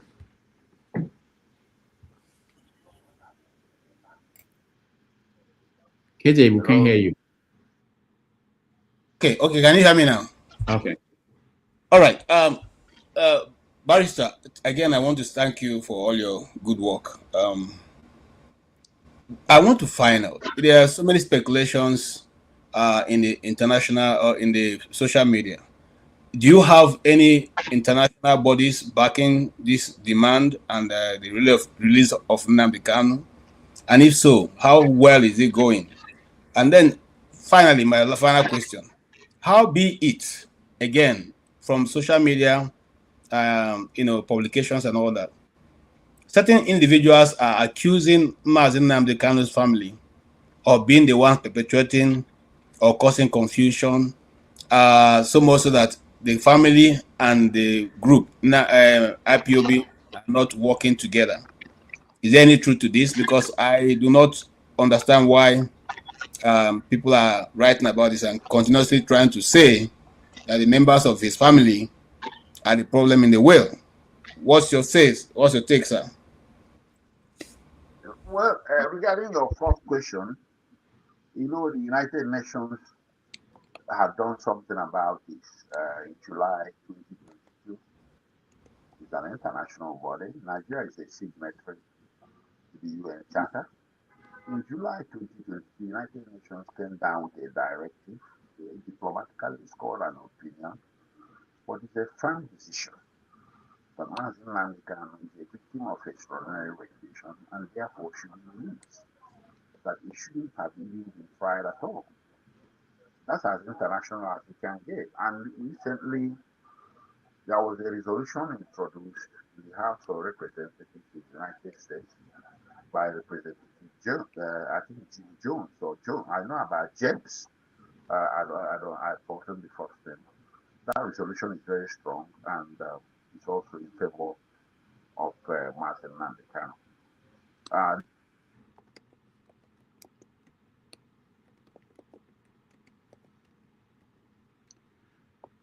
Aloy, Barrister, we can hear you. Hello? All right. We hope that he will reconnect. We were afraid of this, and we actually did not expect him to be able to, because we had a lot of problems at the beginning to connect with him all through the day. But we're happy that we're able to hear from him. Hopefully, Barrister, can you hear me? Okay, if you can hear me, but we can't hear you, just you can log out and then come back in. That may help, and then we will conclude this. Get your final thoughts. There are a few more questions on the comment section that I might want to throw at you. But we've been having brief, compared to what we normally do on Sundays, conversation with Barrister Aloy Ejimakor, who is representing Nnamdi Kanu. There have been so many lawyers who represented Nnamdi Kanu throughout his trial. He's the one that lasted longer than all of them. So that's why it's important to hear from him. Let's wait for him to join us again, and we'll continue the conversation. Nnamdi Kanu's welfare, how he's doing at the prison, and what's the plan with the appeal? And if the appeal is going to hold, is it going to be transported down to FCT for the hearing? Well, yeah, the appeal is on course. You know, as you all know, I made an update recently. The appeal process is quite clear and is cast in stone. We had done our grounds of appeal. We had done settlement of record.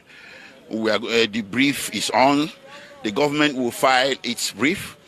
And then after the issues have been sufficiently joined, the Court of Appeal will schedule a date for adoption of these processes, which in common parlance is called a hearing, and is going to be conducted in Abuja, at the Court of Appeal in Abuja. And we expect that all of this to happen before the end of this year. Okay, so is there any specific date you're looking out for? No, I cannot speculate on the calendar of the Court of Appeal, but I've given you a general window.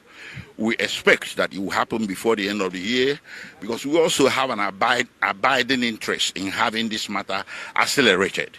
So we're pursuing all of that, and by the grace of God, we expect to be before the honorable justices of the Court of Appeal before the end of this year.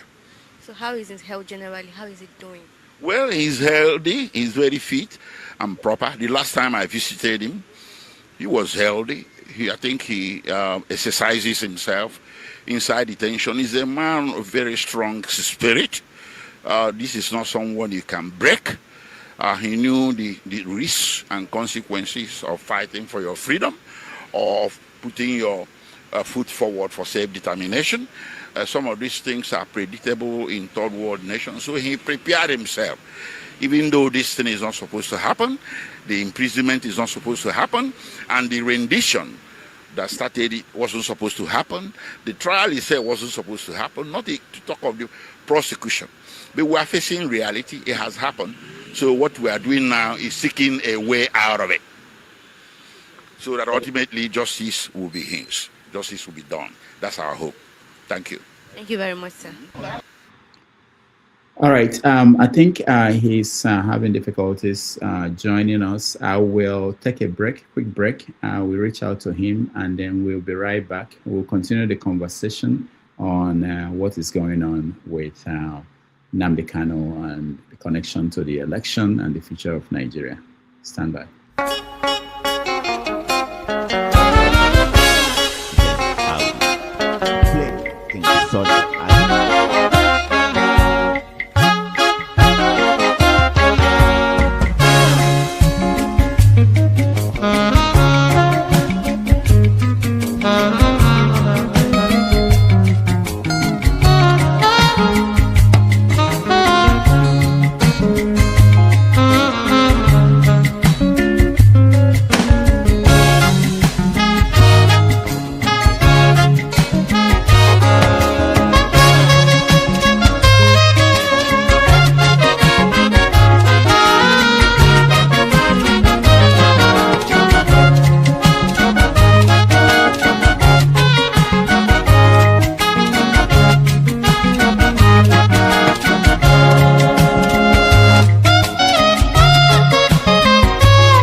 lovers of freedom everywhere around the world.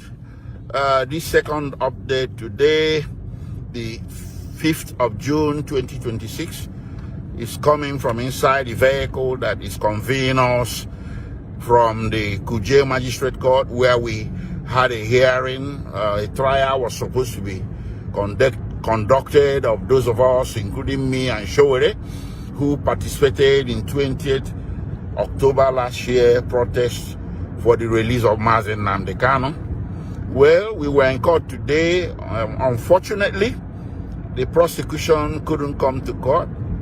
I think they informed the court of their inability to come. So our competent counsels, Barrister Nnamdi Ejiofor, Barrister Patrick Agazie, Barrister Mandela Umeboroko, Barrister Wonha, and Barrister Ikechukwu.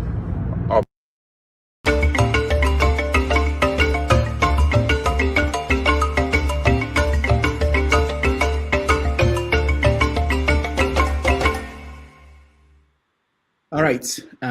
Thank you so much for staying with us. Our guest is back. We are going to conclude it. We'll give him the chance to give us his final thoughts. Before then, I have Ife, who is here. Ife, I'll give you the chance to ask a question, and then one more question from the comment, and then we conclude. Ife, go ahead.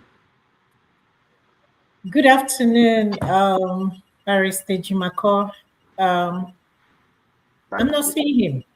No, he's here. We allowed him to use audio so that the internet connection will be better. Yeah. Okay. Hi. Thank you so much.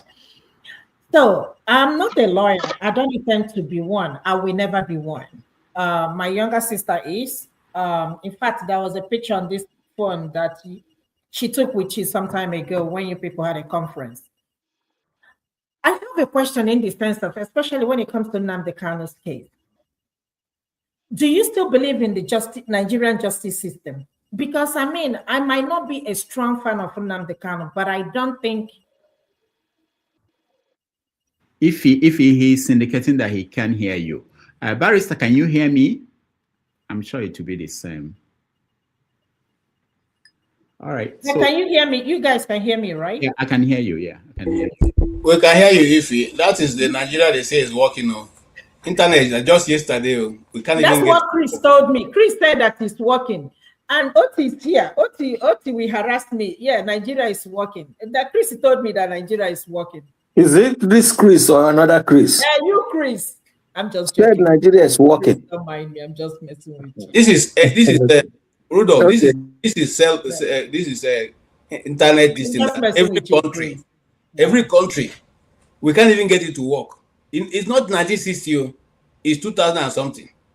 You know what I'm thinking, that you guys should figure out how do we establish a studio somewhere in Nigeria so that anybody we want to talk to will go to the studio and then we talk to them. That's the solution. I can't solve the problem in Nigeria. Unless we buy a Starlink, there's a small Starlink now, you just hook up to the orbit. Well, we have to find a way to be able to, because we can be discussing Nigeria without being able to talk to people in Nigeria.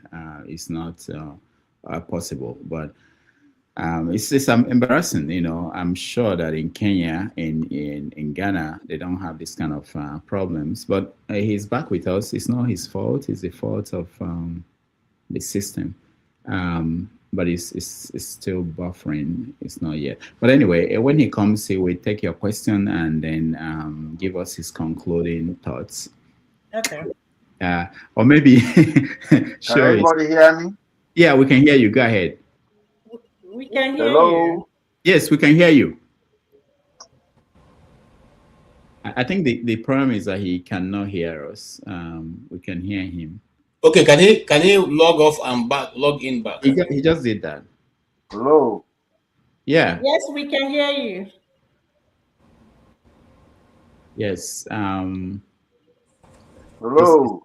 Yeah. Marissa, we can hear you. What we might do is, okay, we can see you, we can hear you. All right. I wish that he has, what I could have done is to let him also start a new, put on another on YouTube and watch what we're saying. So even if he can't hear us directly, he can hear from YouTube. Anyway, but that's the situation of the country. Maska is saying that he will volunteer so that people can come to his living room when we have a guest in Nigeria. They will go to his living room and they will join us from there. That's interesting. But actually, I think it's about time we can make that kind of arrangement. If there is anywhere, someone in Lagos, Abuja, all the geopolitical zones where people can go, even if it's a TV station, radio station, or independent producers who might allow us to do that, we can negotiate something like that. And that's one reason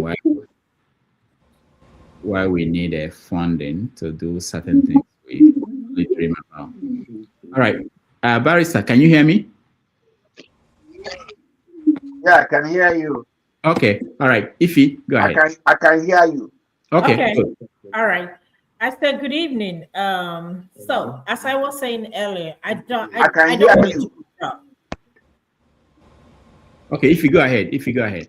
Okay, I don't want to do your job. I will never be a lawyer. I don't intend to be one. It's not my thing, right? I think the reason being because of Nigerian justice system.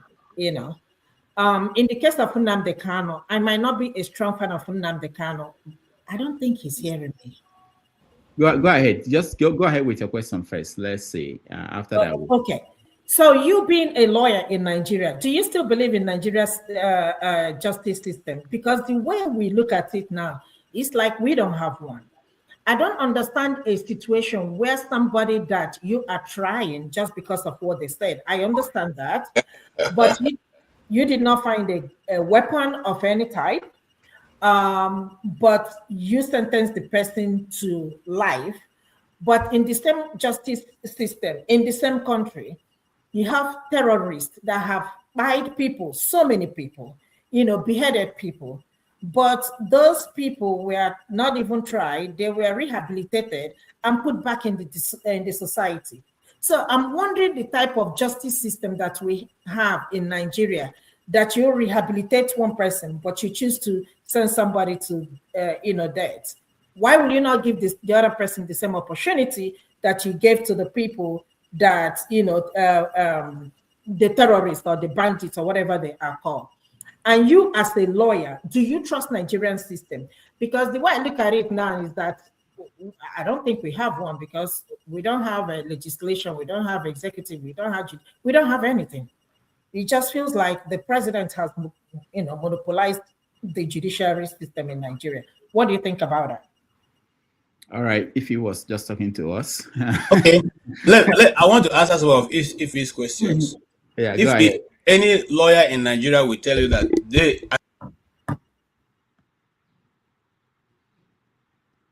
Okay, the virus got KJ too.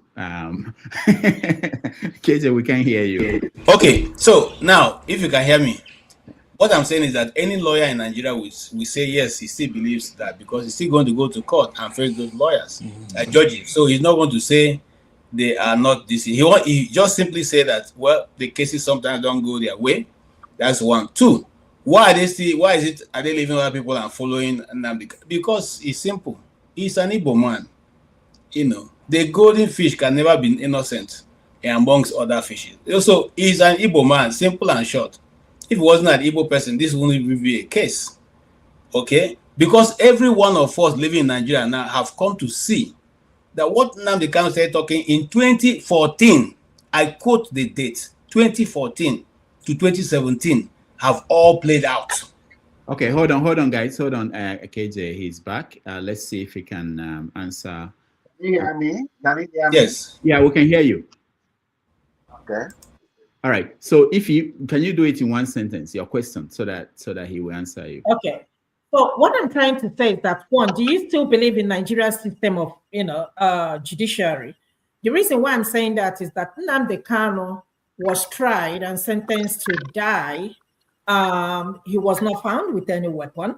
I agree that some of the things that he must have said might be very instigating. But my concern is that, what about the Boko Haram, the terrorists, the kidnappers, the bandits, all of them, our politicians?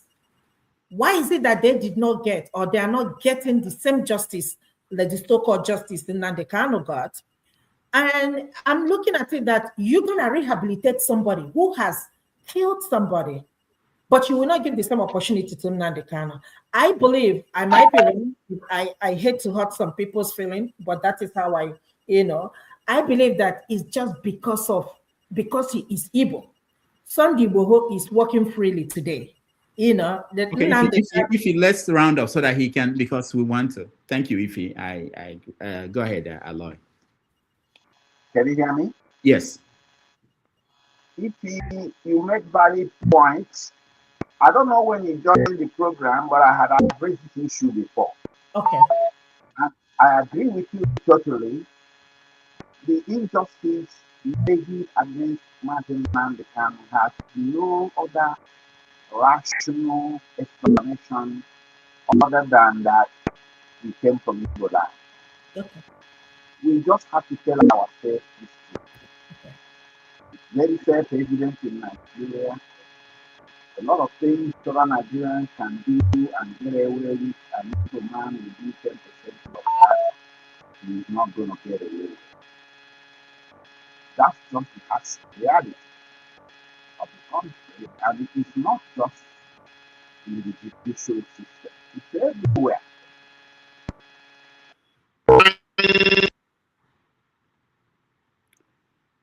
Barrister, we can't hear you anymore. You are muted.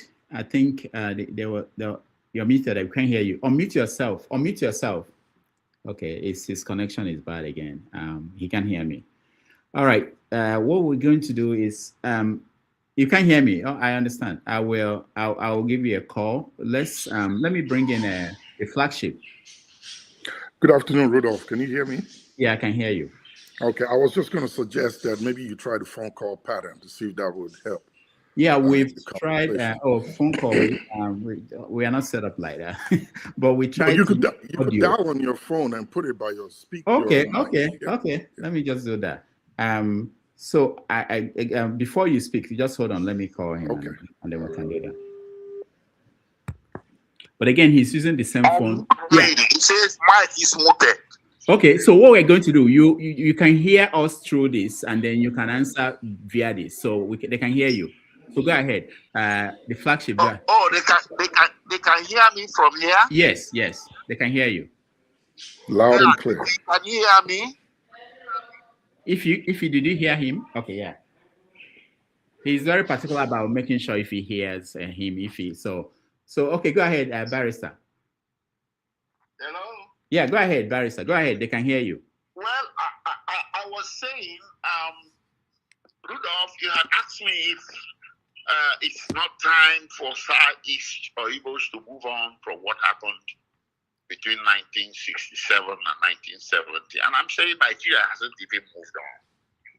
If Nigeria has moved on, Nigeria has no business imprisoning Nnamdi Kanu for life just because of some utterances he made.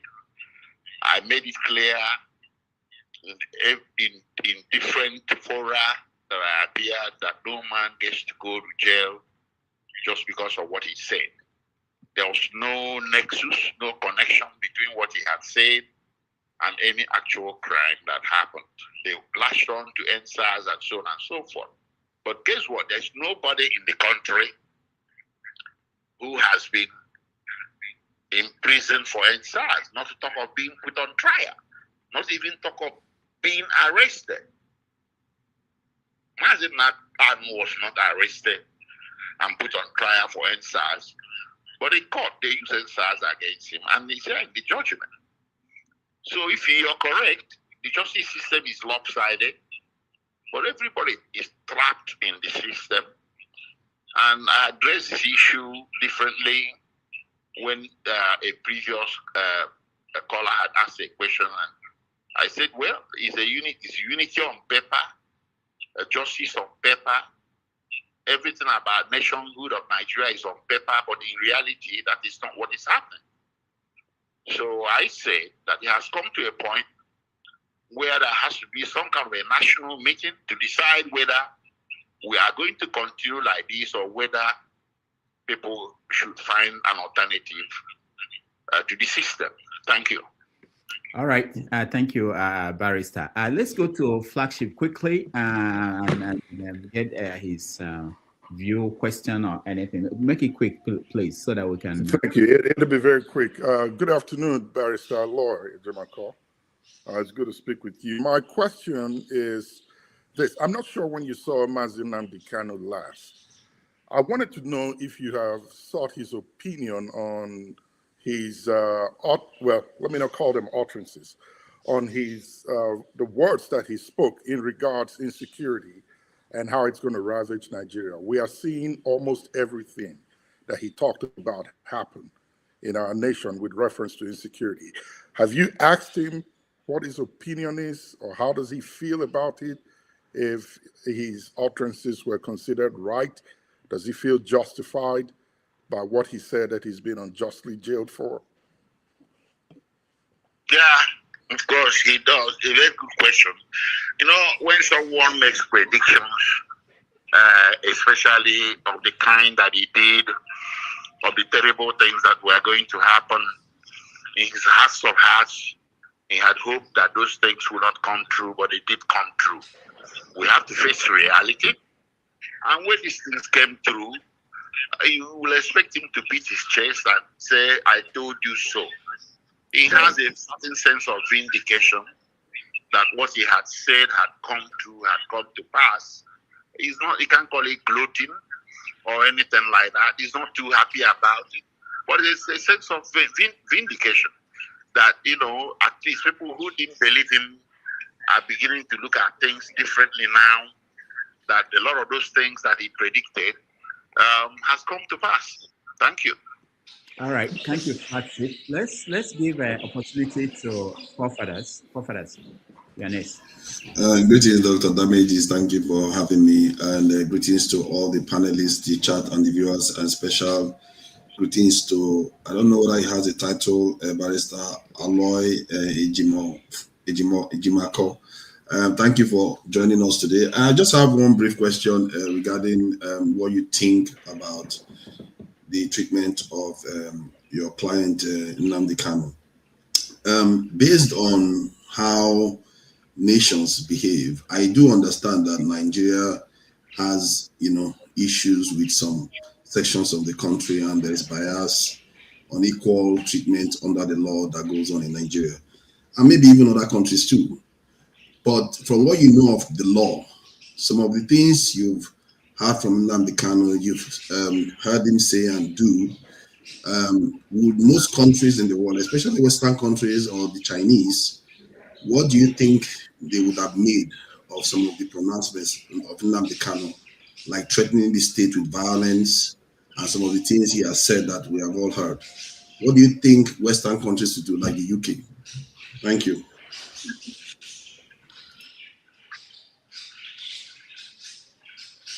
Hello, Rudolph? Yeah, they can hear you. Go ahead. Can you summarize this question for me? There was a little bit of a disturbance from his angle. I didn't hear him well. Okay, he was saying, what do you think the Western nation would do based on what you understand about the law, on some of the things that Nnamdi Kanu said during when he was out, like talking about violence or against the country? Am I getting it right, forefathers? Yeah. What is your view on that? How would a country like United Kingdom, how would they deal with someone who said certain things that Nnamdi was saying when he was out?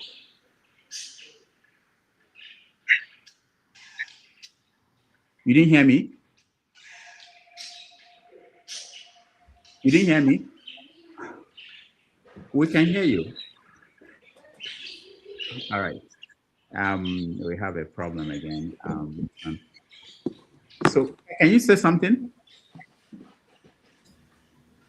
I think he's having audio issues. Yeah, basically, because Dr. Damages, you were the one that was interviewing him, that video when he actually threatened Nigeria with violence, and he literally said, I am threatening Nigeria with violence. And when people say he didn't do anything wrong, I ask myself, if that was any other country in the world, a Chinese man comes and threatens China with violence, or a Russian, or a UK national, or the US, you threaten the state with violence, what will happen to you? And this is that's why I would like a lawyer to answer such a question, because they will know. Forefather, for emphasis, those statements, those broadcasts were done in UK, and UK is a lawful country. So if they considered it unlawful, or if they thought that it was against the law, they would have arrested Nnamdi Kanu. They would have tried him here. They did it to the grandson of Adeyinka. Does that satisfy you? He was not, no, because he wasn't addressing the UK, he was addressing other countries. If I threaten Russia, let me finish. If I threaten Russia today, if I threaten Russia in the UK, they will probably give me promotion. Russia is not a democratic, if you think Adeyinka grandson wasn't threatening UK. You are not understanding what I'm saying. Grandson wasn't threatening UK. He was actually threatening the Igbos in Nigeria. Do you want to make sense, or you just want to hear yourself? So what I'm trying to explain to you is, if I threaten Russia in the UK, I'm saying to you, I will end up in if they thought it was, hold on, guys. Okay. If they thought it was unlawful, they could sue Nnamdi Kanu here in UK. Why would they sue him? He's not threatening the UK. Hold on, Chris. Hold on. He's not threatening the UK. Fathers, hold on. I'm trying to reach him. Why we do that?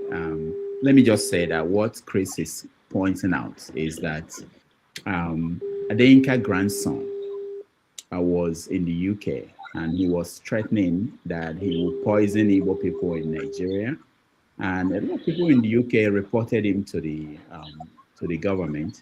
He was arrested and imprisoned, tried and imprisoned for 2 years. So that's what he's trying to say. So I think he's trying to counter your argument. Yes, he's saying that the UK would have done something if they felt that he was threatening people in Nigeria, because they did something to Adeyinka grandson. So he literally, what do you mean they think? He was actually threatening you. We can see the videos online. Well, that's so my point is that I'm presenting what Chris is saying to you. No, I hear what he's saying, but let me make the point I was trying to make. If you go today now, I go on the panel and threaten the UK with violence, yes, I will end up in a black site. But if you do that, he wasn't threatening the UK, he was threatening Nigeria. That is not true. That is not true. Okay, if you want to try the experiment, Chris, I think you're in the UK, threaten the UK with violence. Yes, and a lot of people have been expressing themselves. Threaten the UK with violence. Rudolph, is it not every day people are saying Igbos that you don't like? I don't know what it is. It's not about not like. I'm talking about the law. There is something about Igbos. Anytime they bring up an issue of Nnamdi, why is it always about Igbos? It's not about Igbos. That is the bottom line. No, Rudolph, because he has harmed Igbos prospects. On whatever it is, unfortunately, one person. Rudolph, I have a question for you. Hold on now. I have a question for you. The demonstrations and the rallies going on in the campuses of America before the coming of this, who were they talking about? What were they chanting? Those guys were chanting in New York. I mean, is in New York, yeah, and in DC. All those people have taken over the public square, public background, and built their houses there, and they're chanting in support of Hamas and all the people. What are they saying to America? Is anybody in the jail office? So they were not threatening America. They were not threatening America. Not the way Nnamdi Kanu you don't in America. I'm asking Rudolph because he knows what I'm talking about. Why are they? What happened? Dr. Tame, can you play the video so that they can hear what he actually said? Because this is very vivid threat with violence threat to the state. We all had it. Everybody had it. So why are you pretending as if it's nothing? If you do that in America, you'll be in jail. I'm just telling you that he said those things in United Kingdom. And if United Kingdom is a lawful country, oh my God, then they would have arrested. If they found that what he said was unlawful, they would have arrested him and imprisoned him. You don't have to worry. And besides, let me tell you something. When Ozokome was not threatening the UK. When Ozokome was in charge of this case, right? the Nigerian government had problem presenting that as part of their charge, because they would have told, they were asked, where did he make the statement? And they couldn't say. So basically, well, I don't want to say much here. Please, let me complete that. That is why this thing that we do, when somebody does something wrong, we try to excuse it as much as we can. Because of jurisdiction, let's keep doing it. Because of jurisdiction on this case, and they knew that that case was going to come up in court, they quickly went back to re-amend the charges they were putting and removed that he said that, and removed not mentioning where it was done. And that is why Ozakume asked them, so name the place where it was done. Nobody could answer that question. Forefather, some of us follow this case. See, like, I'm not supporting the Nigerian state too. Don't make no mistake. I'm not supporting how they've handled it.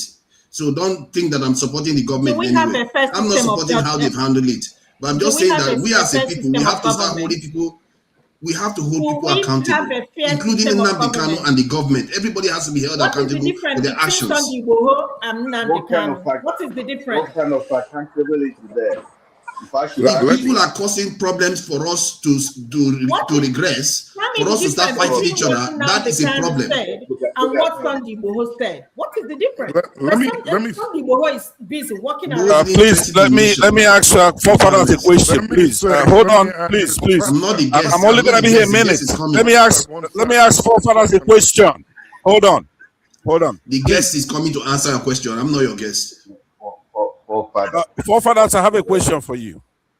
If Nnamdi Kanu or anybody made the statements that you are talking about in the United States, first of all, let's make clear, you haven't been to the United States. You don't know anything about the United States. But if somebody makes a statement like that, do they go to jail automatically, or do you have to convict them for those statements? Just answer, I have a follow-up to that. You have to convict them for those statements. You have to convict them, right? So if Nnamdi Kanu was arrested and he went to the courts and everybody was quiet and let the process take its place, and he went through that court system, and in every case he was acquitted or dismissed. So if he's an innocent man, excuse me. I agree with you. I'm not supporting the Nigerian government. Hold on. We want to clear that little portion up, because Nnamdi Kanu went through the courts, went through the laws, hired attorneys. He did everything that anybody would do here in the United States. In the United States, if you're not convicted, you're innocent. Right? So when you come out here and you're distracting us with all kinds of nonsense, Nigeria is not a law-abiding country. It's a terrorist state. So comparing Nigeria to the, hold on. Because we don't want to uphold the rules of law. That's why. How do you get there? You get there. Make excuses. You are all making excuses for wrongdoers, including Nnamdi Kanu himself. You are making this is somebody that threatened that they should go and attack the children of innocent people. Mute him. Or guilty people, whatever you go to your people's platform. Why do we excuse bad behavior? Platform. I want to ask you a question, so be quiet. What I'm saying to you is that if you're coming here insulting the mighty Igbo nation, I'm not insulting every time anybody. we bring one of our intellectuals, one of our legal luminaries, you get up here and you're running your mouth. Where are your own people? Where are your own intellectuals? Right? Let me land. Here's what I'm saying. Nnamdi Kanu this is touching on a raw nerve. We don't like to condemn bad behavior as long as it's on our side. We don't like to condemn it. That's why you are not. This kid had a chance to talk to Peter Obi, and he all he does is try to be belligerent and just bring chaos, and he wins just by doing that. But why let him do it? Here's what I'm saying to you. Nnamdi Kanu went through the court system for years, went from the trial courts all the way to the Supreme Court. As a matter of fact, the Supreme Court ruled that he was rendered illegally. As a matter of fact, they admonished the Nigerian government for doing that. The only mistake the justice did, was to return it back to their inferior courts. For what? He found legally that the Nigerian government committed all kinds of sins and crimes in renditioning him down there. So he won on all the cases. Nobody's saying don't try Nnamdi Kanu if he made statements that are illegal. So that's mute. I want you to get some sense here today because no, I agree with you. I agree with your submission just now. You don't agree but what I with don't agree with when people keep saying that he did nothing wrong. Well, I don't know why you do that. determine when somebody did something wrong. When they go to court, that's the so arbiter. you don't have eyes to see. Would you mute him because I can't be talking while this boy is making noise on the. Okay, let me mute my mic then. Yeah, here's what I'm saying. How do you determine if somebody did something wrong, or if they didn't do anything wrong in this case? It's when the courts, who are the arbiter, make a decision. Let me tell you something about somebody doing something wrong. You could go out there and kill somebody, right? But if the procedural process, there's error in the procedural process. Maybe you did it substantively. Maybe you committed a crime. But if there's an error in procedure, you can be acquitted. That's our system. So if you can embrace the whole system, or you change. Why do you think I have an issue with the Nigerian government? You don't have an issue with the Nigerian government. Rhetorically, because they too have mismanaged the entire I thing. don't want you talking. I don't want you talking while I'm talking. Himself. Okay, Rudolph, I'm going to be holding you responsible for whatever you offer that does on this show. Can I get 30 seconds, please? This here is an Igbo platform. Where are you from? All right. If my side is doing something wrong, I will say my side. All right, so hold on. I will exit, but what I'm saying when hold on, everybody, hold on. Pansad, hold on. First of all, Pansad, whenever you say this platform is an Igbo platform, go to your people's platform. I don't understand. How many times will I tell you that this is just change your tribe, and I will stop saying it. Go to the other side. No, hold on, Pansad. This is not your Igbo platform, and nobody is going to be removed to go to their platform. I don't know what you mean by that. So it's mute. So please don't stop saying that. It's not okay. Important. All right. Let me hold on. Let me finish now. If you want to have a debate with anybody here, you can have a debate with the person, but you are going to talk and you're going to allow the person to talk and you listen to the person. It's not, you can't control when they speak and you call them and say, I'm talking to you, I want to respond to this, and they are trying to respond and you say, don't speak. I should mute that's not how you debate. Okay. All right. You say your own. Oh, hold on. I've not finished now. I'm not saying you should speak. I'm still controlling this, I hope. So if you want a debate, you can have a debate with forefathers. You can ask him questions, but you have to allow him to answer you or anybody here. It shouldn't be you controlling, tell them to speak, tell them to start speaking. That's not how you debate.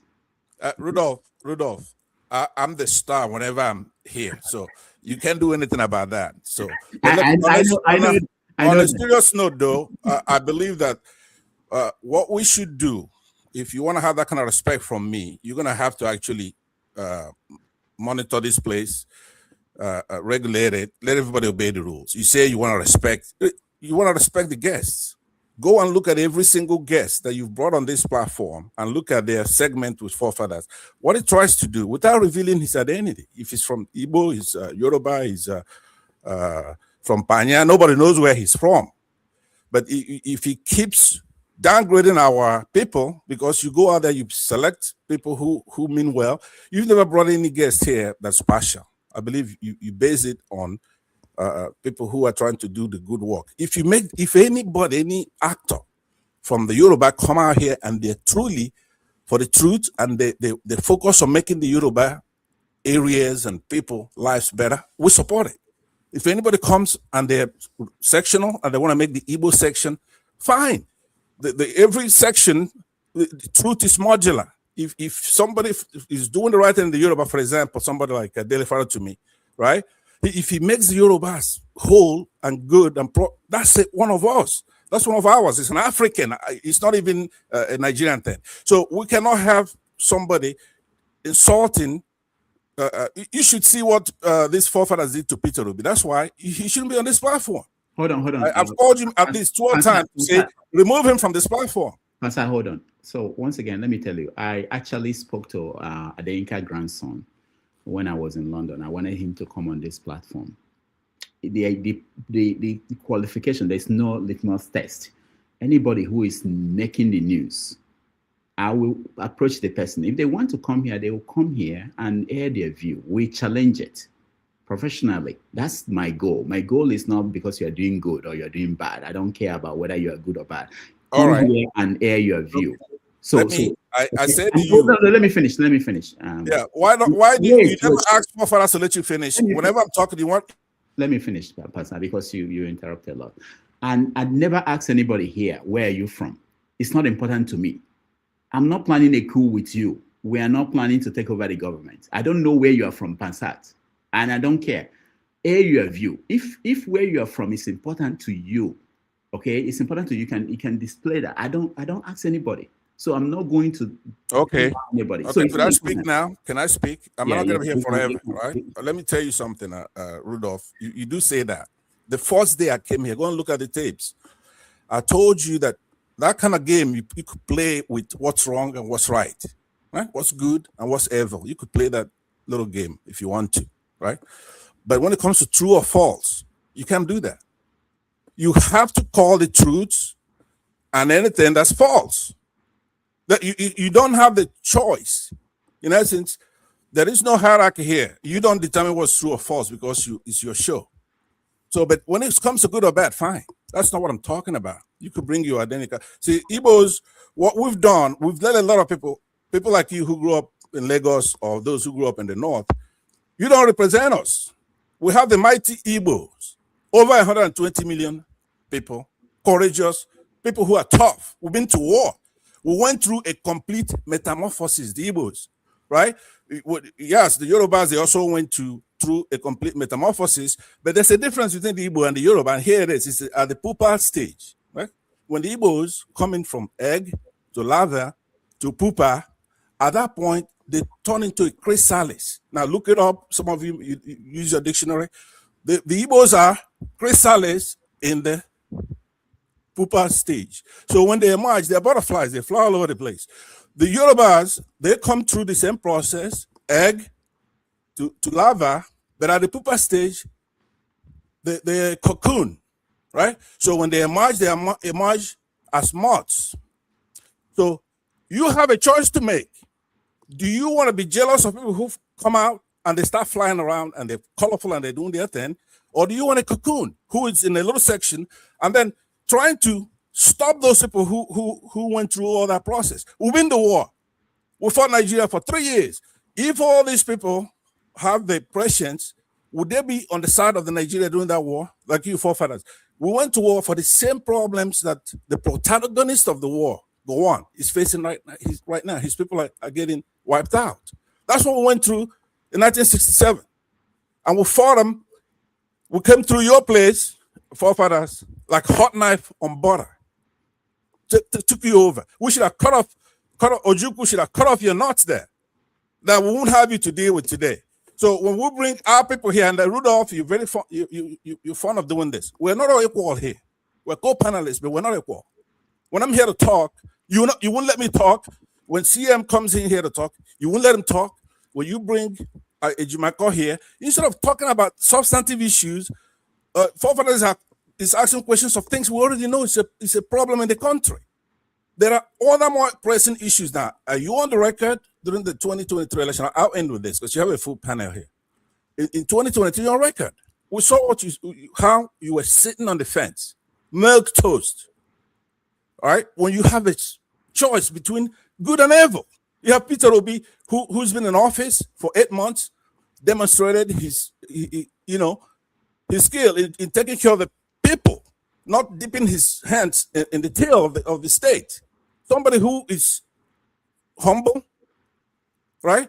And then you have a drug kingpin who is fleecing his state during and after when he was there. What is the comparison between Peter Obi and Tinubu? Why should any sane people have difficulty or sitting on the fence? Because you want Peter Obi to do one thing wrong. That is your rubric. If Peter Obi does one thing wrong, then he's out. Answer, thank you. I'm saying that to finally say, look, thanks for listening to me. I'm upset. Now, tomorrow, when Rudolph does his show, he's going to put me, when I'm mad, saying something, he's not going to put all the wisdom that I live out here every day I'm here. Thank you, Pansat. Rudolph. Maybe Flash will help me. Flash, okay, thank you so much. I don't know how to help you. Sometimes I need help.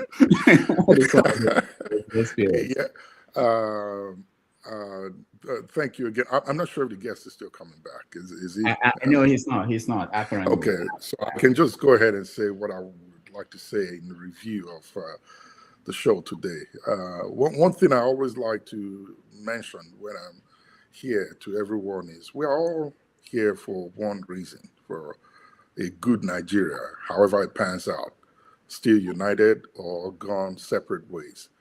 The best and biggest thing that we are looking out for and screaming out of our lungs for every Saturday, Sundays, every week and month is that the people who are there in that geographical region would have value to their lives and not be treated the way they are treated. That's why we are all here. So no matter what, please, let's not overlook that while we throw shots at each other, but let's keep the common focus and goal in mind. Lastly, the question I asked Barrister Aloy has been a really burning question in my mind, considering the status of security in our nation. And looking back at all what Nnamdi Kanu was ranting about, screaming about, prophesying and talking about, and seeing every one of them play out in front of us. I kind of really wanted to know what he felt like. But to hear the barrister say that Nnamdi Kanu in jail doesn't feel happy about it, and that he wished that this never happened. He wanted the government to do something about it for the sake of the people in Nigeria meant so much to me. It tells me where the heart of the man is. And it really trumps all the excesses that we are all blaming him for. In my opinion, Nnamdi Kanu is one of the prophets that was overlooked like many others that we've had in Nigeria. I consider him one of the prophets whose prophecies have come to pass more than many other religious leaders that we have today. So I really think that speaks so much, and I'm hoping that justice will find its way to where Nnamdi Kanu is. And in the long run, also to the Nigerian people, or those within the Nigerian geographical space, that we can somehow figure out a way to first stop this mayhem and bring some quality to the lives of the people there. However we choose to do it, really, it's not a big deal. For us. We decide to stay together or we decide to go our separate ways. We just want the people there to live what life really means to us as humans. Thank you, Rudolph. You can put me in the backstage. All right, thank you, the flagship. Thank you so much for that words of wisdom. Let's see if I can get Mr. James to weigh in. Maybe James had something else to add. Mr. James, I saw a comment you left at the private chat. I thought you wanted to say something. Can you hear me? Yes, I can hear you. I just believe that Nigeria is a country that is at war with itself. So when we are tired of saying we are tired, we will know what to do. That's all I have to say. Okay. All right. Thank you. Is it possible I can respond to, so that people are clear on my position? I don't like the way the Nigerian government handled it. And from my point of view, as somebody that is from the South, I think if the Southeast is doing well, we are doing well.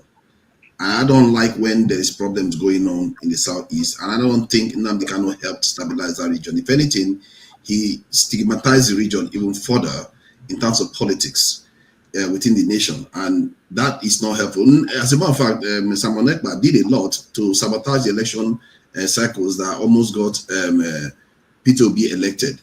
So there's maybe, just maybe, if the Southeast wasn't going through all that hassle, Peter Obi would have been president today. If a Southeastern president was running an election, I would support the Southeastern president today, because I actually believe that because of the rupture that occurred in the past, that will help bring the nation closer together. And which is more important, the cohesion within the nation is more important than even individual talents. So I believe in that this mindset. So if I'm calling out this is Nnamdi Kanu for some things, he says some heinous things. He said they should attack people's children, burn their houses, do all those things. And we have some of us who come here and say, "Oh no, it's okay. He didn't do anything wrong." I'm not here to condemn him for what he prophesied. It's for what he said that was actually diabolical to our society. And I don't know why we excuse that type of behavior. Because could I interrupt him as well? He didn't interrupt me earlier. Could I interrupt him? No, Pansat, no. That's not fair. Pansat, no. Let him I have a question for him. He interrupted me. Let him finish. No, but he didn't let me finish. I'm begging you now. Let him finish. So, all right. So, I know he's on our side. Like, if personally, if I was from the southeast, I would feel the same way about Nnamdi Kanu. I will cherish him and all that. But if he does something wrong, you have to call him out, because evil and injustice is true for all of us. And if everybody keeps covering their own person's injustice, the other side covers their own person's injustice, we're all going to suffer for it. And this is kind of stuff that happened in 1966. I always said that because it looks like we don't even learn from history. Because somebody tried to cover Uzogu's injustice, unjust acts. They didn't take this in trying. They didn't prosecute him the way they were supposed to prosecute him. Look at what he led to. And the same thing is happening today. So some people will now be accusing the federal government of not handling this case very well. And I said it to on the other panel I was, and I said there will be a blowback, no matter what you like to do. Some of the injustices people are visiting on the southeast today, there will be a blowback to it. Just like the southeast was visiting some injustice to the south, there was blowback. These type of things, that's even if you look at America today, they still blowback from Obama being elected, because Trump can't do one thing without thinking about Obama. Societies respond to injustice or perceived injustices that they feel the other side has done to them. And this covering for our own is not going to get us anywhere. It never did. Thank you. All right.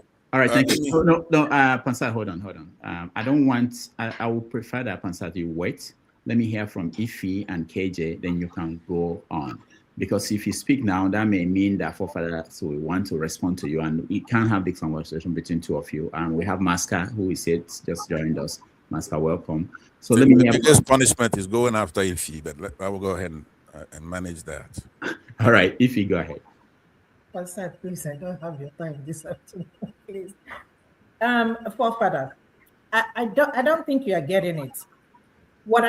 Let me speak for myself, and I will continue to say it. Nobody's saying that what Nnamdi Kanu said is okay. I think the problem is the justice system. Okay? And I have a question for you. Is there any difference between what Nnamdi Kanu said and what Sunday Igboho said? Because both of them were literally, and I've said it over and over again that I don't strongly support what Nnamdi Kanu did, but my only concern is that the justice system failed him. So, do you believe that what Sunday Igboho did is okay and he's working freely today? In fact, he's even campaigning for Tinubu, which is okay. In fact, he's even made a statement saying that it threatened Peter Obi, okay, and nothing was said about it. So, what is the difference? I think that's where I disagree with you. So if you're going to agree with Sunday Igboho, I think it's okay for you to agree with Nnamdi Kanu too. If the justice system of Nigeria is fair to Sunday Igboho, I think it would be fair for them to be fair to Nnamdi Kanu too. That's where a lot of people disagree. All right, thank you, Ife. No, not yet, for fathers. Just take notes, write down notes, because there will be more. I don't want it to be back to you again. Yeah, KJ, go ahead.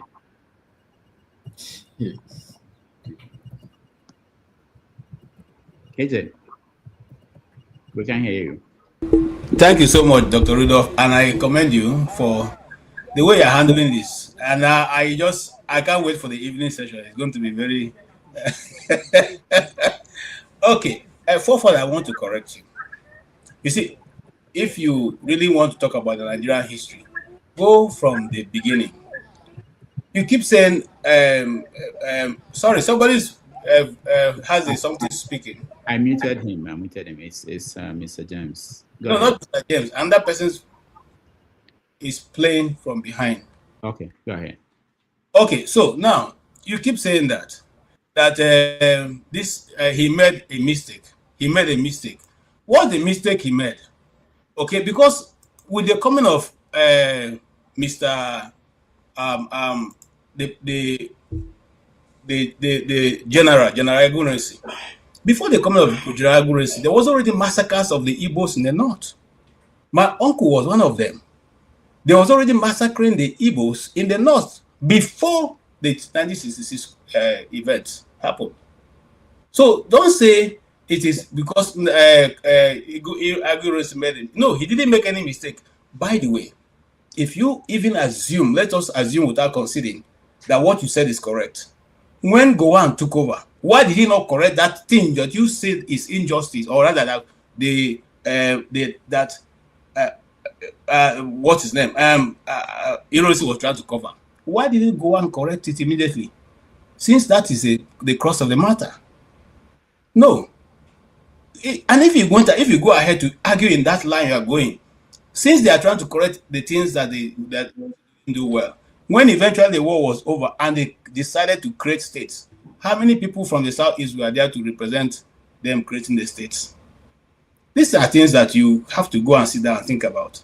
How many Southeastern leaders were there when they were creating the states? Say, okay, these are the language, these are the boundaries of so and so, these are boundaries of so and so. Or they just decided to divide and butcher it any way they like. So, but let's not go there. You keep saying this. Nnamdi Kanu made his statement from England. He never spoke from the soils of Nigeria. And that is why they kept amending the charges they had against him. Because at that point, he was in the DSS dungeon. And whenever his lawyers come to meet with him, what they discuss, is drop and go take it back and amend their charges.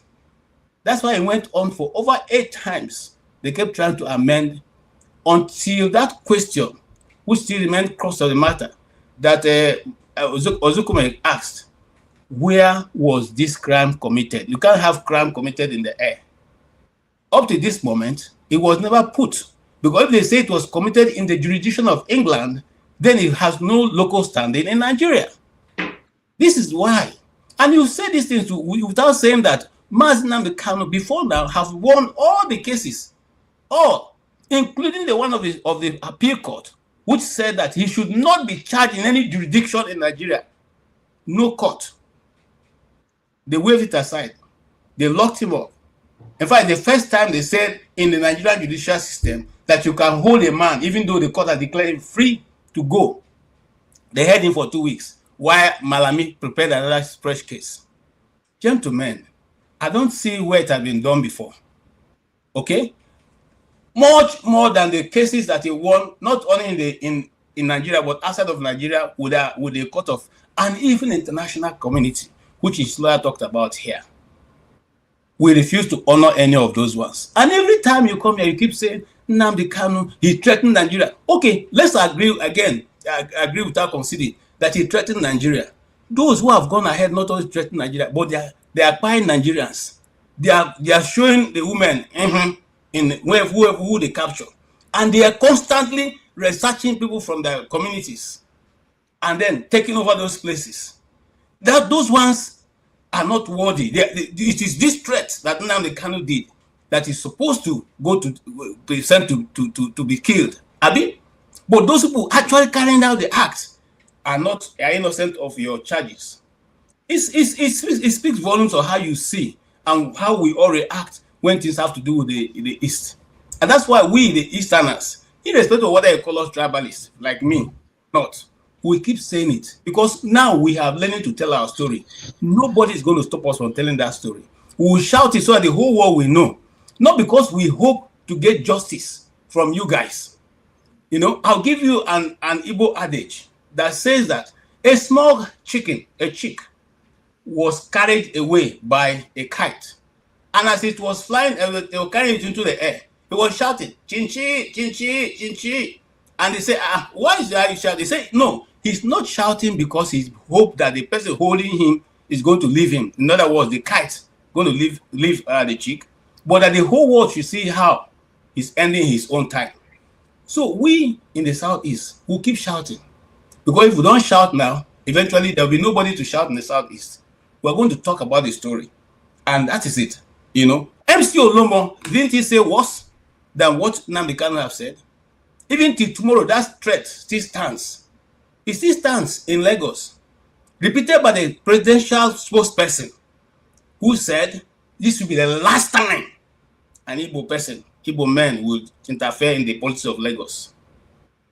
Should we go a little bit earlier last week, a man who is supposed to be the representative of the Northern Youth Forum gave Aloy Ejimakor a serious warning for reviewing a book that's in the public space. If it were somebody from the Southeast, by now, the DSS, SSS, or whatever you call them, would have been going to look for that guy to arrest him. And you think that you are building a nation in this order. Which nation? Because you know what? These things I'm talking about now was done to my father and his compatriots. Now, it is no longer my father because I'm going to be with the Lord. It's being done to me as his son. And are you hoping to do that to my own son? No, I will take care of it. No matter what it takes. So we are not going to pass that nonsense to our children. Let anybody want to hear it. Okay? If you guys want us to do a nation, let us sit down and decide how this nation is run. Who gets what? We're not concerned about giving us presidency. And I keep saying it here. I've said it here many times. Igbos are not concerned about your presidency. Make the level playing ground. You can continue to rule forever. Make sure that what is due to the Igbo, the East, is given to the East. Then you can do whatever you want to do with your presidency. Who cares about your presidency? We don't care about it. Okay, because we even know with this present construction of how Nigeria is run, even if you bring an angel and put him there, he cannot repair the country called Nigeria. So we are concerned about what comes to us. Give us what comes to us and do whatever you want to do the rest. And I found it, sorry, I've taken a bit of time. If you want to know whether injustice is perpetuated and will continue to perpetuate, now we found gold and other mineral resources in the north. It belongs to the states. But you, forefather, who come here every day to harass Igbos, your own petroleum on your ground is what we are using to run Nigeria. It doesn't pain you. What pains you is when it has to do with Igbo. Is if it's not Igbo, all your tentacles will come out. You come, guns are fleeing. No, fight those who are taking from your resources and leave us alone. We don't even want your resources. Okay, and that's my beef. Thank you. All right. So where do I go to? Ernest. It's my turn. Bring me up and bring forefathers down. No. You said after EP and age. Rudolph, if you want us to have it out, we'll have it out. you said it's my turn after. No. This is 2 points. Okay, maybe I should be helping you explain things. I want Ernest and Chris. After that, I will hear from Master, and then I will bring you up back. And no, then I'm gonna dive back in. It's okay. I know that because I want to be fair to other people. And the reason I want to do this, hold on, Master. The reason is that there's no need bringing you back here. You say more things, and then forefather. I want everybody to hear this. When I came out there, all I did was ask forefathers a question. I haven't spoken on my own volition. Okay, what I want to say. Hold on, I'll get to you. Ernest, go ahead. 2 minutes. Yeah. I just want to talk to forefather because sometimes many people in Nigeria or we Nigeria, we don't understand Nigeria. They're not trying Nnamdi Kanu because of what he said, though. Many people thought that they're trying Nnamdi Kanu because he committed treason. No. If Nnamdi Kanu wants to be free, or as Tibo is free now, he can do it within 1 month. So if we can agree to support Tinubu's presidential bid and drop his agitation, they will let him go. Otherwise, there's no court in Nigeria that will let Nnamdi Kanu go. It's not because he's innocent or because he's guilty. It's because of how the system is run. So Nigeria invested energy, they invested money. They broke all barrier to bring Nnamdi Kanu from Kenya to Nigeria. Don't think that any court will release him. Even if Supreme Court asks government to release Nnamdi Kanu, they're not going to release him until he agrees to their terms. So Nnamdi Kanu has his terms placed before him. Is it that he agreed or not? So I wonder even why Ejimakor they are going. I wanted to speak with him or to talk to him earlier. I wonder why they are going to court, like appeal court, Supreme Court. Even if any court in Nigeria release Nnamdi Kanu, they're not going to release him. Everybody should. In fact, they have even granted him bail before appeal court, but they still held him. So the problem, you think that Nnamdi Kanu said too much or he committed atrocity? No. They released Mietala leader. They accuse him of treason, they release him. They accuse Igboho of treason, they release him. They accuse Nnamdi Kanu of treason, they're holding him. So it's not because of what he said or because of the treason. All those things are politically connected. So if Igbos now, let me say, all 5 Southeast governors make it as a demand that Tinubu, Southeast, they are not going to vote for you unless you release Nnamdi Kanu. He will release Nnamdi Kanu immediately. But when we say Southeast, you are supporting, Umar say you are voting for Tinubu, Soludo Sanaba will vote for Tinubu. Tinubu has no need of releasing Nnamdi Kanu now. The only reason why Tinubu assassinated Tinubu is not tribalistic. Many people they don't understand Tinubu. What Tinubu is doing is that if you are to support me, I will give you what you want. So Igboho agreed that he will campaign for Tinubu. He's going to support Tinubu in 2027. He released him. If Nnamdi Kanu agreed today that he's going to support Tinubu and campaign for him, they will, in fact, tomorrow, he'll be a free man. So all the things you think Nnamdi Kanu says too much is not because of what he said or what he did not say. In fact, if he wants to be free, the condition is before he should just agree. That's all. All right. Thank you, Ernest. Who was the next person I mentioned? Chris, and then we let the people to respond. Maska, and then we let Pansat and Forefathers. So, Wayne. Chris, go ahead. 2 minutes. Yes. First of all, there's this thing you wrote here, IPOB attorney. If that is referring to Aloy Ejimakor, that's not correct. It's not IPOB attorney. Okay.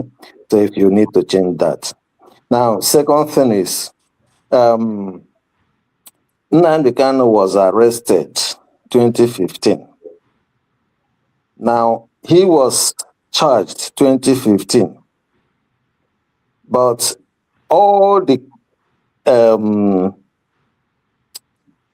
counts they used to, or the allegations or the crimes they said they convicted him on are something that are committed 2021, 22, and 23. So how could you arrest somebody 2015, hoping that he will commit crime in the future for you to use to convict him? That's for anybody in Nigeria to answer. Now, moving again to the guests, I asked him a question about the structure. He knew what I was asking him about, but you choose not to answer it. He should not have, I don't know if he has Nnamdi Kanu's interest, but be it as it may. I didn't want to come on. There are questions I wanted to ask him, but I didn't have the chance anyway, to ask him. But it seems to me that he is leading the supposed client, because I don't see him as Nnamdi Kanu's attorney. I see him as an exist attorney. And he's leading his so-called... You see him as what? As Ohanese's attorney. Okay. Yeah, and he's leading this thing. He's trying to cause some issues that. Oh, sorry. So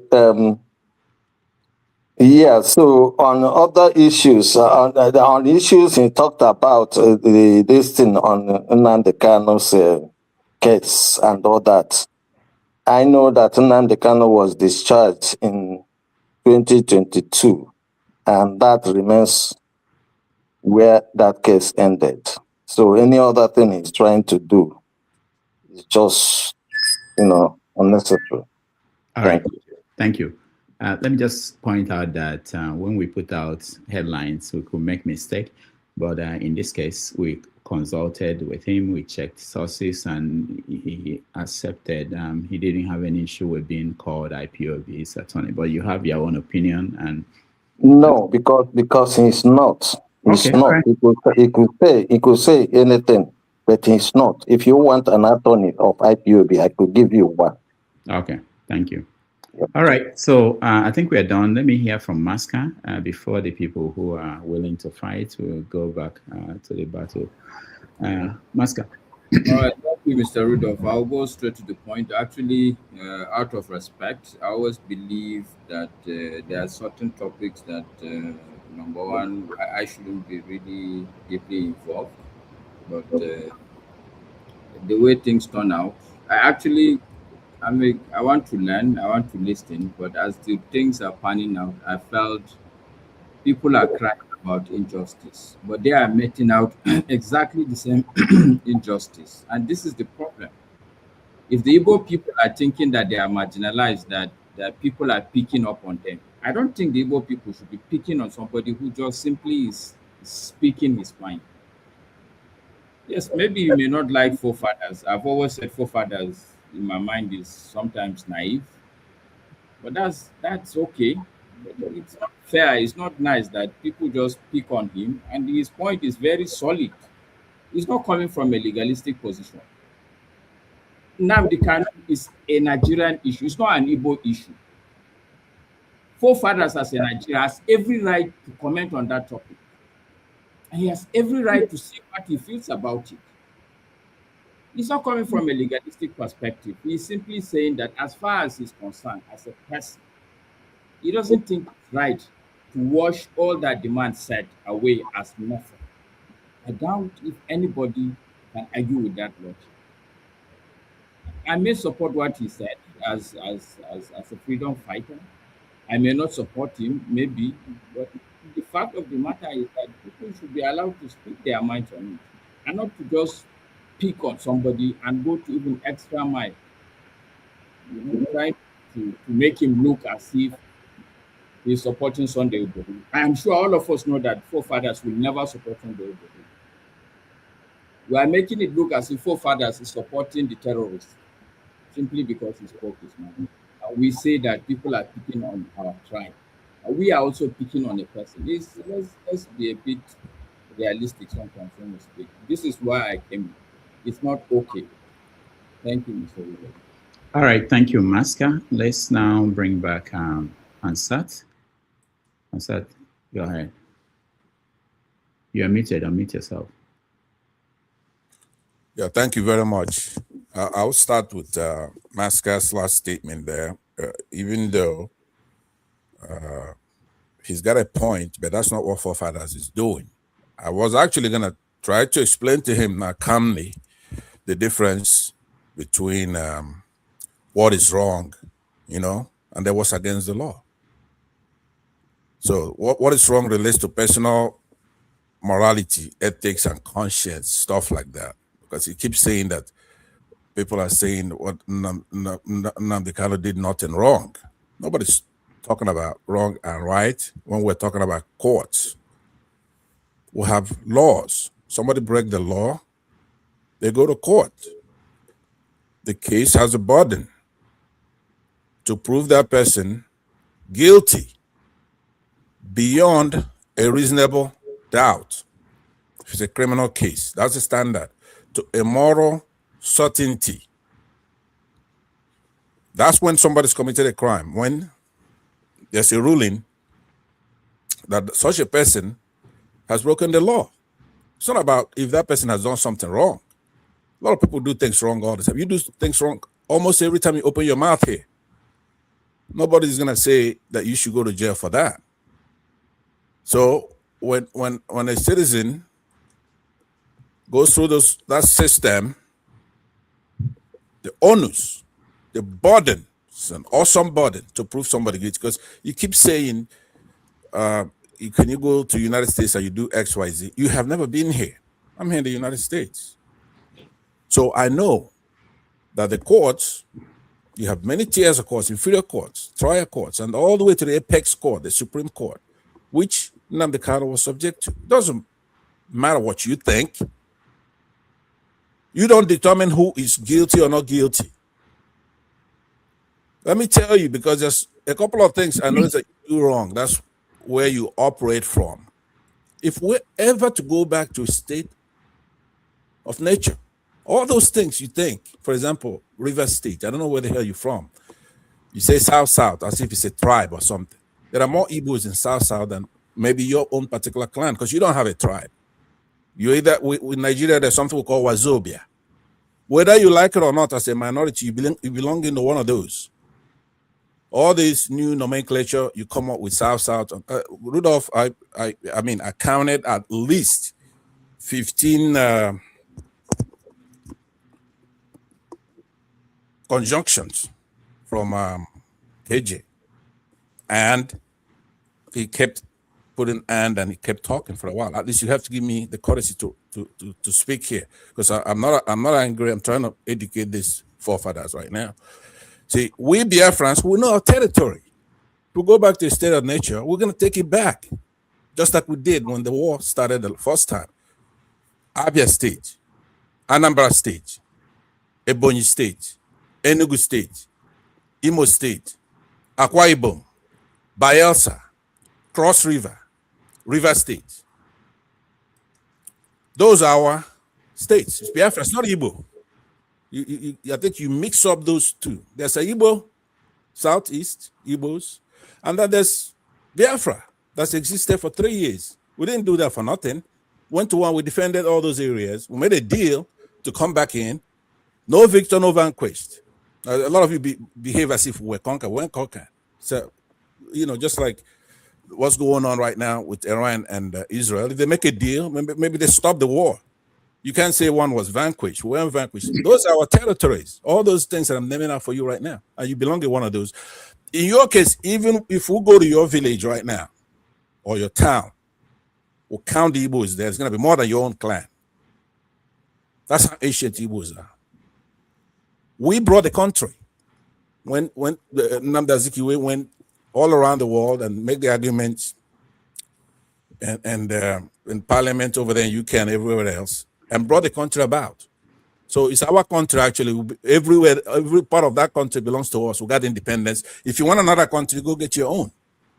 That country is ours. Pansat. In Igbo, let me land. I'm not stopping you, but I think you moved away from your. No, I'm trying to.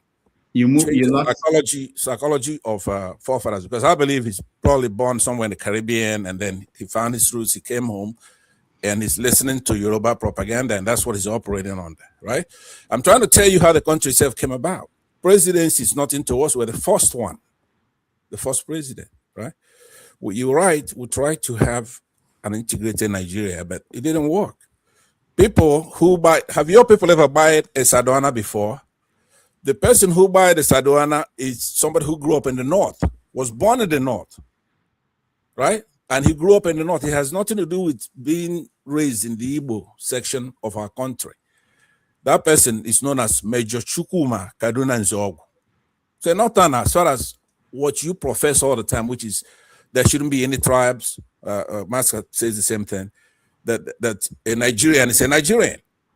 Now, if a Nigerian who grew up in the North has nothing to do with the Igbos, goes out there and buys the Sadoana, what does that have to do with Igbos? It's a Nigerian that did it, right? So all I'm trying to say to you is that when you look at Igbos and you're running your mouth all the time, we're not your mates. You're just a part of us. You're a little segment of the Bia in Wazobia. You don't have Wazobia Ejo or Wazobia South. If you truly believe in Nigeria, then you have to live under our rules. It's Wazobia, period. A lot of, yesterday I was making the point of how much trouble making we have minorities doing in that country right now, especially. They've always been the problem. The wars started by these Southerners who said they don't want to be under the Igbos. And Rodolph, I see you grimacing, shaking your shoulder. About to ring the bell. Deal with the truth, all right? I don't know what your problem is. It's not about the truth, but I haven't gotten to my main thesis of what I want to talk about. That's why I want to direct you back to the main thesis. I'll go there, but don't worry. Nobody's gonna say you're being partial. No, platform. That's not right. What I was thinking, think that's what bothers you a lot. No. Let me tell you what I was thinking, because I think you want to know. I was thinking that we had a guest here on Sunday. That lady, what's her name? I forgot. Nneka. And I was thinking that you might be one of the people that will reincarnate and come back as a goat or a sheep. Or do you think about these things when you talk about things you talk about? That you might reincarnate, you might, come back as an. I believe in the Lord. That's the difference between you and I. Okay, you look searching for something to believe in. I believe that when I die, my Lord Jesus Christ is going to save me, forgive my sins. Right? I'm not reincarnating into anything. That's for you. Another antichrist. All right, so we have 2 minutes. Just round up your thoughts. All right. Well, you started it. So let me conclude by saying this. Masker, I was hard on you yesterday. You apologized. I mean, you didn't apologize, but at least you condemned what your people are doing, which is to go out there and kill our people and other people in the country. And we come here, instead of talking about those things, I see you coming up. I haven't accepted you yet. I'm looking at it because you give, you take back. I don't know where you are. If you cannot come here condemning Nnamdi Kanu, right? You don't like Obi. You condemn Nnamdi Kanu. Everything Southeasterners do, you take the opposite position and think that you're going to be one of us. You can't. You have to change. You have to believe in the country. You have to be progressive. You have to believe in what's good for the country, right? Because I really see you struggle and you try. You have a lot of friends here. I'm not one of them. I don't mind if you come here, but what you're gonna have to do to completely. I thought you are talking. Let me land. It's my time here. So I'm saying to you, your 2 minutes are up, Father. You try. So you don't have time to speak. Would you meet him? I don't think I have more than 2 minutes here. So you have only 2 minutes. So let me just say, Forefather, you're taking a lot of my time here. So if I do come to your show, if I have time to come to your show, you have to make it up to me. I'm using this time to correct you. You don't have your tribe. You as far as the Northerners are concerned, you are an Igbo, right? Because it's like black absorbs every color, right? So you could claim to be Igbo even if you're not, right? And we'll take you as far as you believe in the truth and you do the right thing. So a lot of you wayward Southerners over there, a lot of you we consider as Igbo, just like we did for Jonathan and voted for him, right? Thank you. So, pardon? I said thank you so much. We're out of time. Thank you so much. All right. So all right, so let me go to Forefathers. Sorry, hold on. Unless what you're saying, you want Forefathers to respond to that. Or otherwise, I want Forefathers to respond. I will just try to keep it brief. See, Pansat is very funny. I have to give it to him. No matter, even if I disagree with him almost violently with some of the things he says, but he's very, very funny. He has a way of putting words together that you just have to laugh. But that said, maybe he's right. He says Igbo will accept me. See, the way I look at it is that if something is good for the country, it's going to be good for the Igbo people. And if it's good for the Igbo people, it should be good for the country. And it doesn't, for me, I don't see that much of a difference. It could be Fulani, it could be Yoruba, because you have an identity, but you are not recognizing it. That is why we are all here. And it's a very strange phenomenon. 3 generations at least has come and gone, and in Nigeria, and we pretend as if we are not Nigerians. There are a lot of people that are Nigerians today, and that's why we are all here today. It's not only Southeasterners that are here today. So they just joined us. Maska is there. So we have that identity, and that identity includes all these others, the Yorubas, the Igbos, and everything. I don't see any difference. And we have to call bad behavior, just like when I'm raising a child, if I'm fortunate. Okay, let me move on. Point is, when you raise a child, you correct a child. When a child does something wrong, you don't say, oh, this time you're okay, the other time is no. You have to be consistent. If it's your side that did it wrong, call it out. If the other side that does something wrong, you call it out, because I think it does have real consequences in the real world. That is what, in a way, if you ask me, led to the civil war that occurred, because we didn't do that at that time. And we have to start learning to call stuff out, because it's actually good for the nation. Justice. Most of us, our religions preach justice. Why don't we lead by it? Not only justice ends when our tribe line ends. Because in reality, you are actually damaging your tribe when you do that. the results has shown us that's what actually happens. That is why sometimes I feel like I'm obligated to speak on almost everybody's issue, because if do you see me in Benin Republic? I'm not worried about Benin Republic, because I'm in Nigeria. It's affecting me too. So that's the reason why I say all this is not because I don't hate Southeasterners. I feel like if anything happens to them, it happens to me too. And the truth is, it is happening to us too. Let's not pretend as if it's not happening to all of us. If something happens in the Southeast, it reaches the South. Just like other countries, if something happens to us, they are worried about Nigeria, because they know that we are going to go back and our problems will reach them too. So it's just like that. I don't understand. For me, it's just simple. And people like Pansa, they live in the 60s, 1960s, and their mindset is it's about tribe. Everything is about tribe. Let's put the tribe first. It never got us anywhere. And I played a video of a young lady here, even within tribes, hating on other parts of the tribe. It's like the division, the people that want division, they are divisive. They will always be divisive. Even when you get the tribe you want, then they will start talking about clans or towns or different, they will start hating each other again. Sooner or later, it has to stop, and so that everybody at least get on and try to build something that we can actually enjoy this mysterious experience we have that we call life. We have to elevate ourselves. This sufferhead is not the best you can get out of life. I truly believe that. Thank you. All right, thank you. I have 7 more minutes. I have to leave exactly in 7 minutes. Let me bring in Okija before Solo. Okija, go ahead. All right. Good day, everyone. Can you hear me? Yes. Yeah. Dr. Damagis, I was proud of you today. You know, like when you were looking for solution for Ejimakor, you came up with a technology solution. For someone who doesn't know what backup means, I was like, wow, he's improving. I'm learning.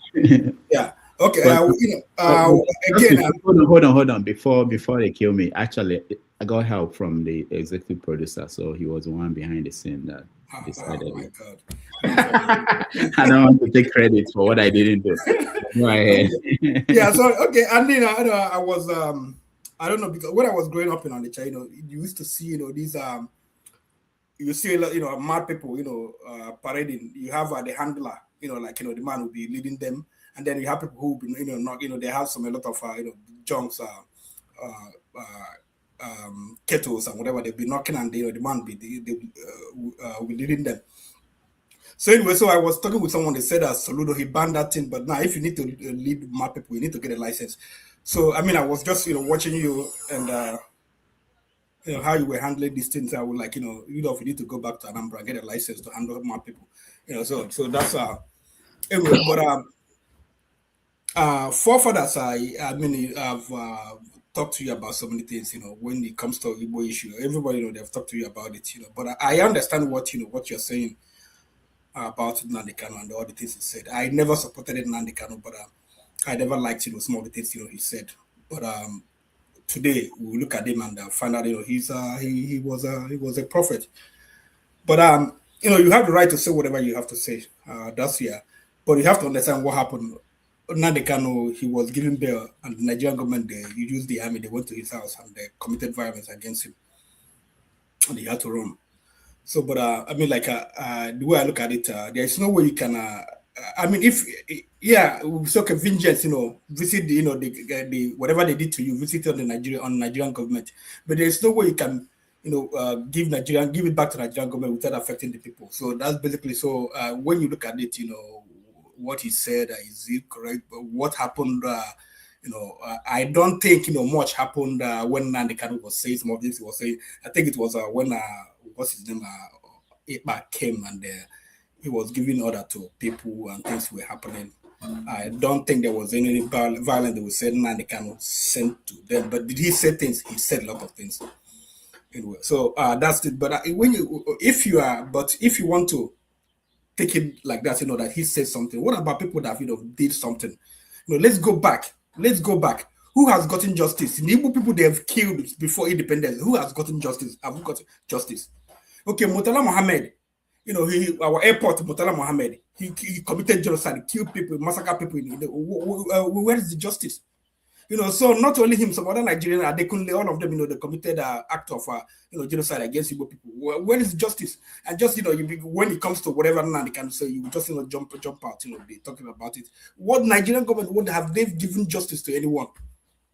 Why can't we like if we are holding Nnamdi Kanu to account, why not we hold Nigerian government to account too? And tell them, we know what all these things, you've been over the years, visiting violence against the people. Depriving people of their right, making people mad. I mean, Nigeria is a big asylum. People are mad because of the violence Nigerian government they visited on people. So if people decide to give back to them, whatever, who cares? I'm not advocating violence, but but if that's what you give to people, one day they will, push back. They will give it to you. Over how many years, they give it to Southeast. Do you know? I don't know if I think you said, you counted. Checkpoint when you went back the last time, all people they've been facing all these things for how many years. Don't you think that one day they will just lose it and they start acting? You just don't give all that those things on their consideration. You just because it's Igbo. That's what I'm saying about you. You just speak. But when it comes to other ones, you will not be articulate like that. Judge it as the way it should be. Thank you. All right, thank you, Keja. Sully.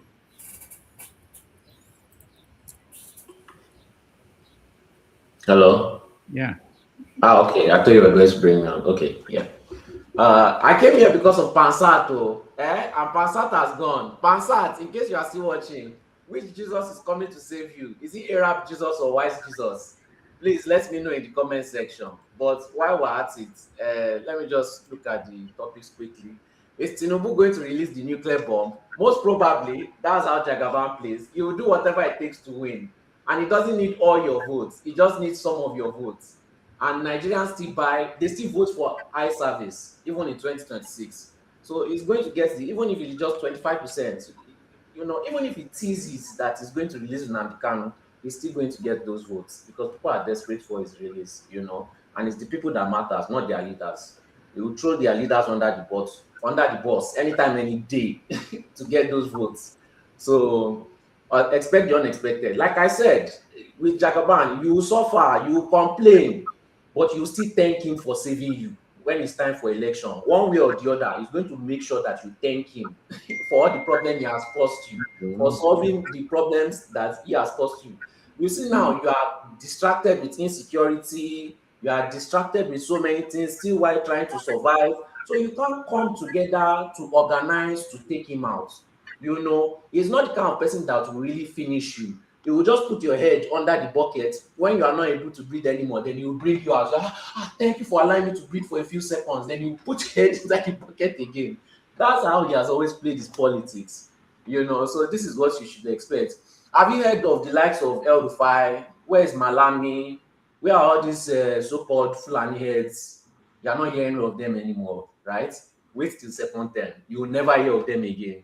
So that's just and then I don't know if this offends some people, but I keep on hearing this genocide thing.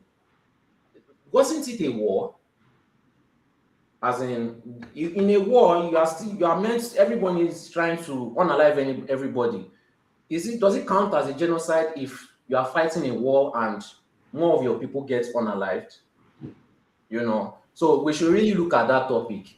Then this Gowon releasing his book. You see, Northerners and Southeasterners, they've never had peace. I feel like if Yoruba people were not in the country, you people would have continued your fight and it would never end.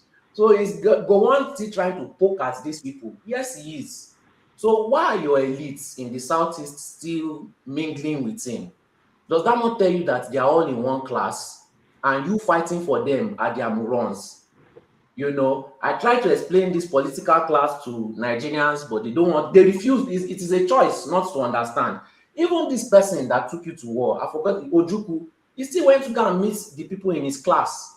At the end of the day, after putting you through all that, he still went to go and meet the people in his class, and the people in his class forgave him and allowed him back into their political class. But you still come here all the time and you still fight for them. Nigerians are not ready, So that's just what I want to speak on. Thank you. All right. Thank you, Sully, for that. On that note, we've come to the end of this conversation. There's a new stream starting immediately. KJ will host. That will be where the reactions, you guys can react to everything that we've said and that happened today. Next week, we're going to get another interesting guest who will join us and we continue the conversation of the day. I want to thank those that supported us. Oscar Blackstone, thank you so much. Chris, thank you. Chioma, thank you. Guy, thank you. Let's see.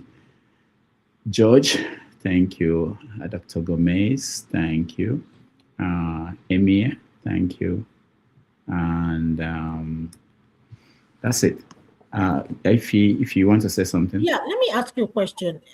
It's just out of what we're talking about. Did you hear about the Chidodin Carlos arrest? Do you know anything about that? No, I didn't. No. So I think that not Chidi, I'm Okendibe. Sorry. Oh, Chidi, Okendibe. Okay. Oh yeah, no, I know about that. Yeah. Okay, all right. Thank you. That's I know about that. Yeah. Okay. All right. Thank you, everybody. Let me thank the people. Oh, today we had a lot of technical problems. One of them, I have to apologize to my intern. We played at the introduction at the beginning a trial intro, which is it wasn't the right one, but because we were trying to get the guests during the test run to get things in order, we made a mess. But thank you for your help, Ogodna, for your help. Thank you, my executive producer, for coming behind the scene to help us fix the technical problem. It took about 3 hours. Thank you, Sully, for being here. Sully, you want to say something? Yeah, why does your audience think I support Tinubu? By the way, before I close, that's a good point. The debate, who wants to debate? Why is it that nobody wants to debate anybody? But when we come here, people fight. Sully is interested in debating somebody. Forefathers is interested in debating somebody. KJ is interested. Who wants to pick on who? Forefathers. Pansat, I begged him to come and debate. He refused, but he will want to dominate conversation when we're here. Anyway, the offer is up there. Anybody who wants to grab that, let me know. We will have that happen on Friday, any Friday. Solid, thank you so much for being here. Ify, thank you so much for being here. Mr. James, thank you so much. Okija, thank you. Forefathers, thank you. Chris, thank you. Ernest, thank you. Maska, thank you. KJ, thank you. Again, the next stream will start immediately. KJ will host. Thank you, everybody, for being here. I will see you guys next Saturday. And thank you. Rudolph, yeah. You can't set the whole fire and then you run away. You have to be behind to come also. Because the fire is going to burn in next this thing now. So you have to be here also. What fire? What fire are you talking about? How are you? Pretend you don't know. We're going to talk about the issues of Nnamdi Kanu. And of course, you know that people have different views, especially those who are outside of the Southeast. Anyway, we will see how it goes. We are here. All right. I have to get ready for that. Very, very, Okay. I want to for forefather. All right. Thank you, everybody. And I will see you guys.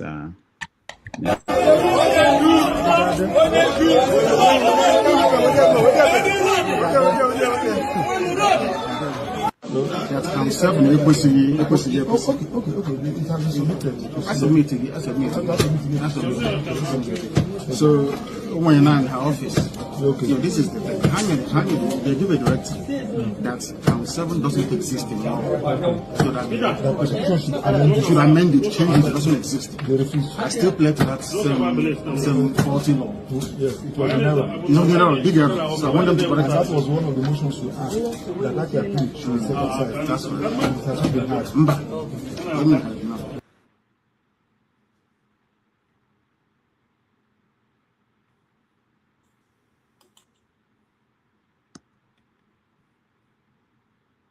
Ejimakor, that this body,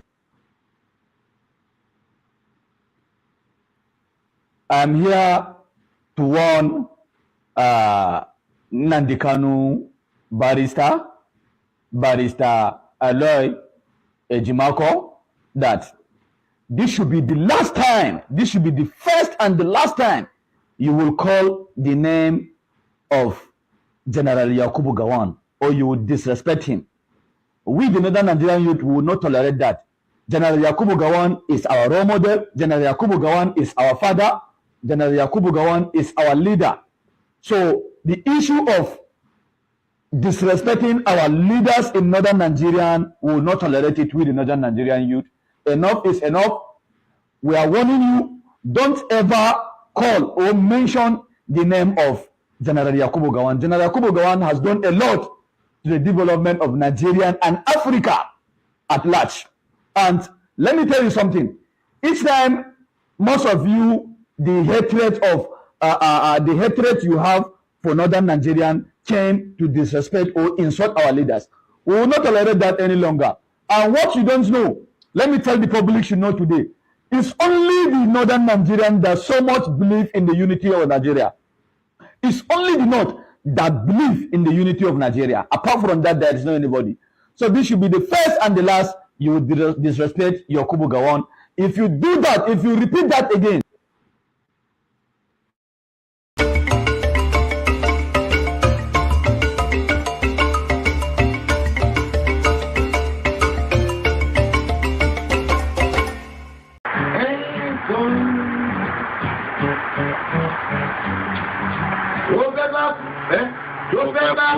tó fẹ́ kú torí ẹ̀ o.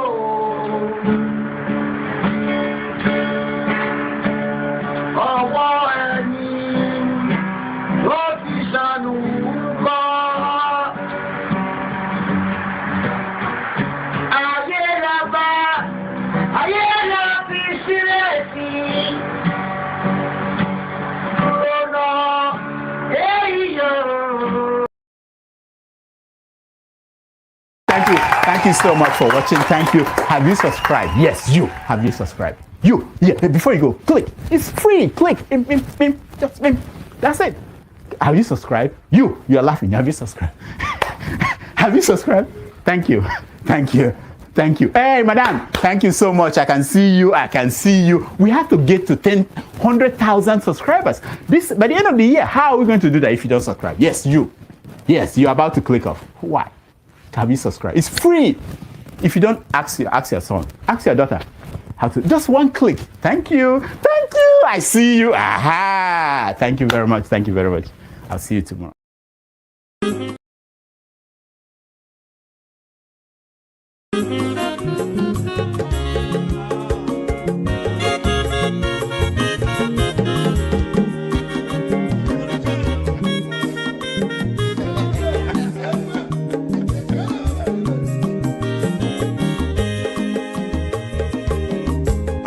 Onye ọma zoro obi o, akwa nwa zoro obi o, Max ịbịa bunyegokwanụ m n'ofu ube n'azụ ụlaga n'ịbịa zugo, mmanwụ ụlaga do n'ịbịa zugo, akwa nwa ilochi o, biko rapụ zoro ka ọ nabazi ya. Onye ọma zoro biko, abọmma watara ndasari, ịbịa wunye n'ịgwana m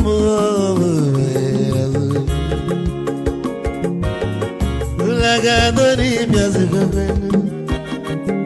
mma ụlagado n'ịbịa zigo, abọmma ilochilo, biko rapụ zoro ọ na-abazi ya. Mazi wekoma odogu no kwere zinaka onyoma nigadele mo mazi ni mazi ibu go with melody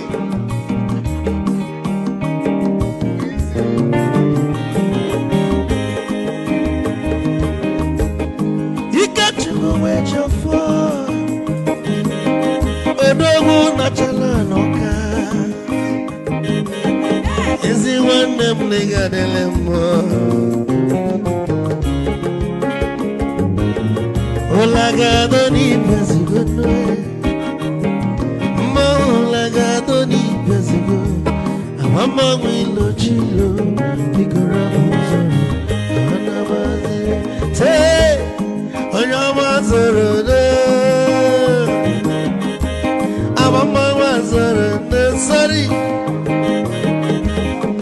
dibia moya no kwana mo ofube naru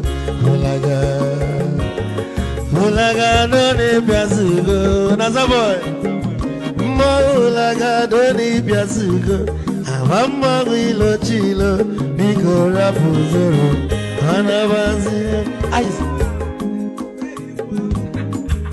Odogu kanano bikechofo Ama kwa mnika gugogia Waligwe kwelo Ikejo mabele bege Hey you boy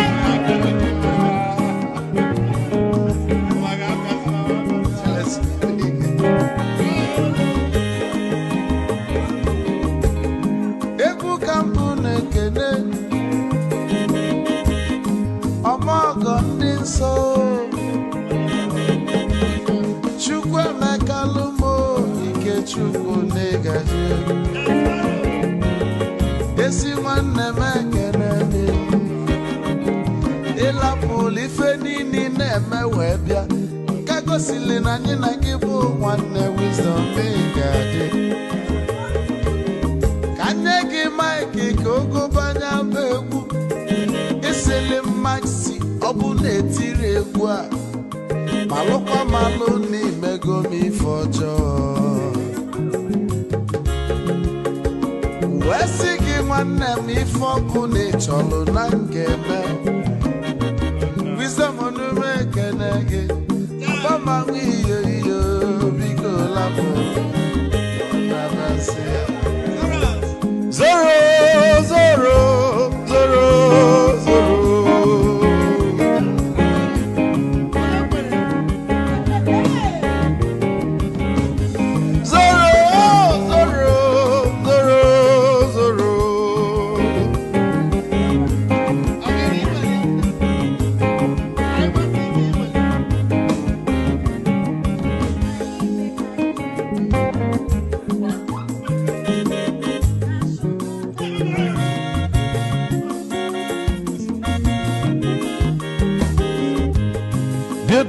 Joy na bugwa osa Sokoto Ujembe mwilo Anu solo mwe mwe manofya nara Onye